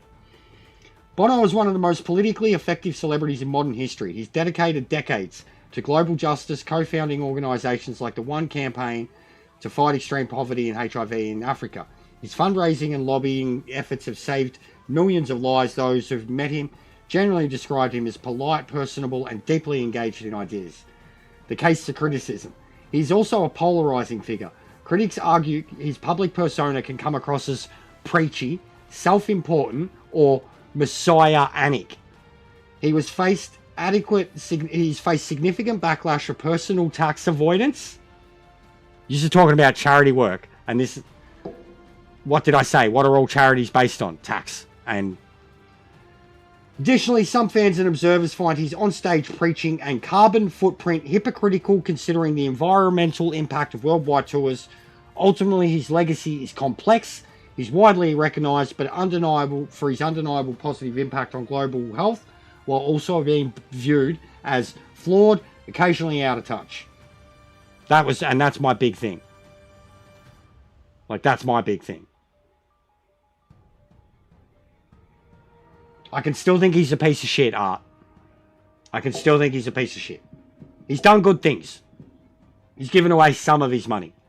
But he wants to tell random people at home that are struggling to give their money to some kids in Africa. And nah, I don't need that. Like, I don't. Truly. And I've done charities. I've done plenty of charities. And even that. Why do Australians donate to charity? Because it's a good fucking tax claim at the end of the year. It's like about 70% of it, 60% of it, something like that, straight back. All right, fair enough, Art. Fair enough. I'm being topical. You're in a devil's advocate mindset of where you're just going to counter absolutely everything I say. But fair call, mate. Fair call. I'll be back tomorrow night, guys. I might do some Warhammer during the day. Or actually, I might do some Grounded tomorrow morning, and there's some Warhammer during the day, and then I'm going to be racing at night. It's going to be a long day. I'm going to be knackered by tomorrow night. I probably genuinely won't be fucked with the races. But Red Bull, get it done. Monza next week, and then Bathurst. Look up your Senna history, Ming. Look up your Senna history. I love Senna too, but look up your Senna history. Especially considering the comment that you just approved before. Look up your Senna history, Ming. If you're going to make smarty, educated, possibly factually incorrect Epstein file based comments about Gates, look up Senna's taste. You might find a controversial history.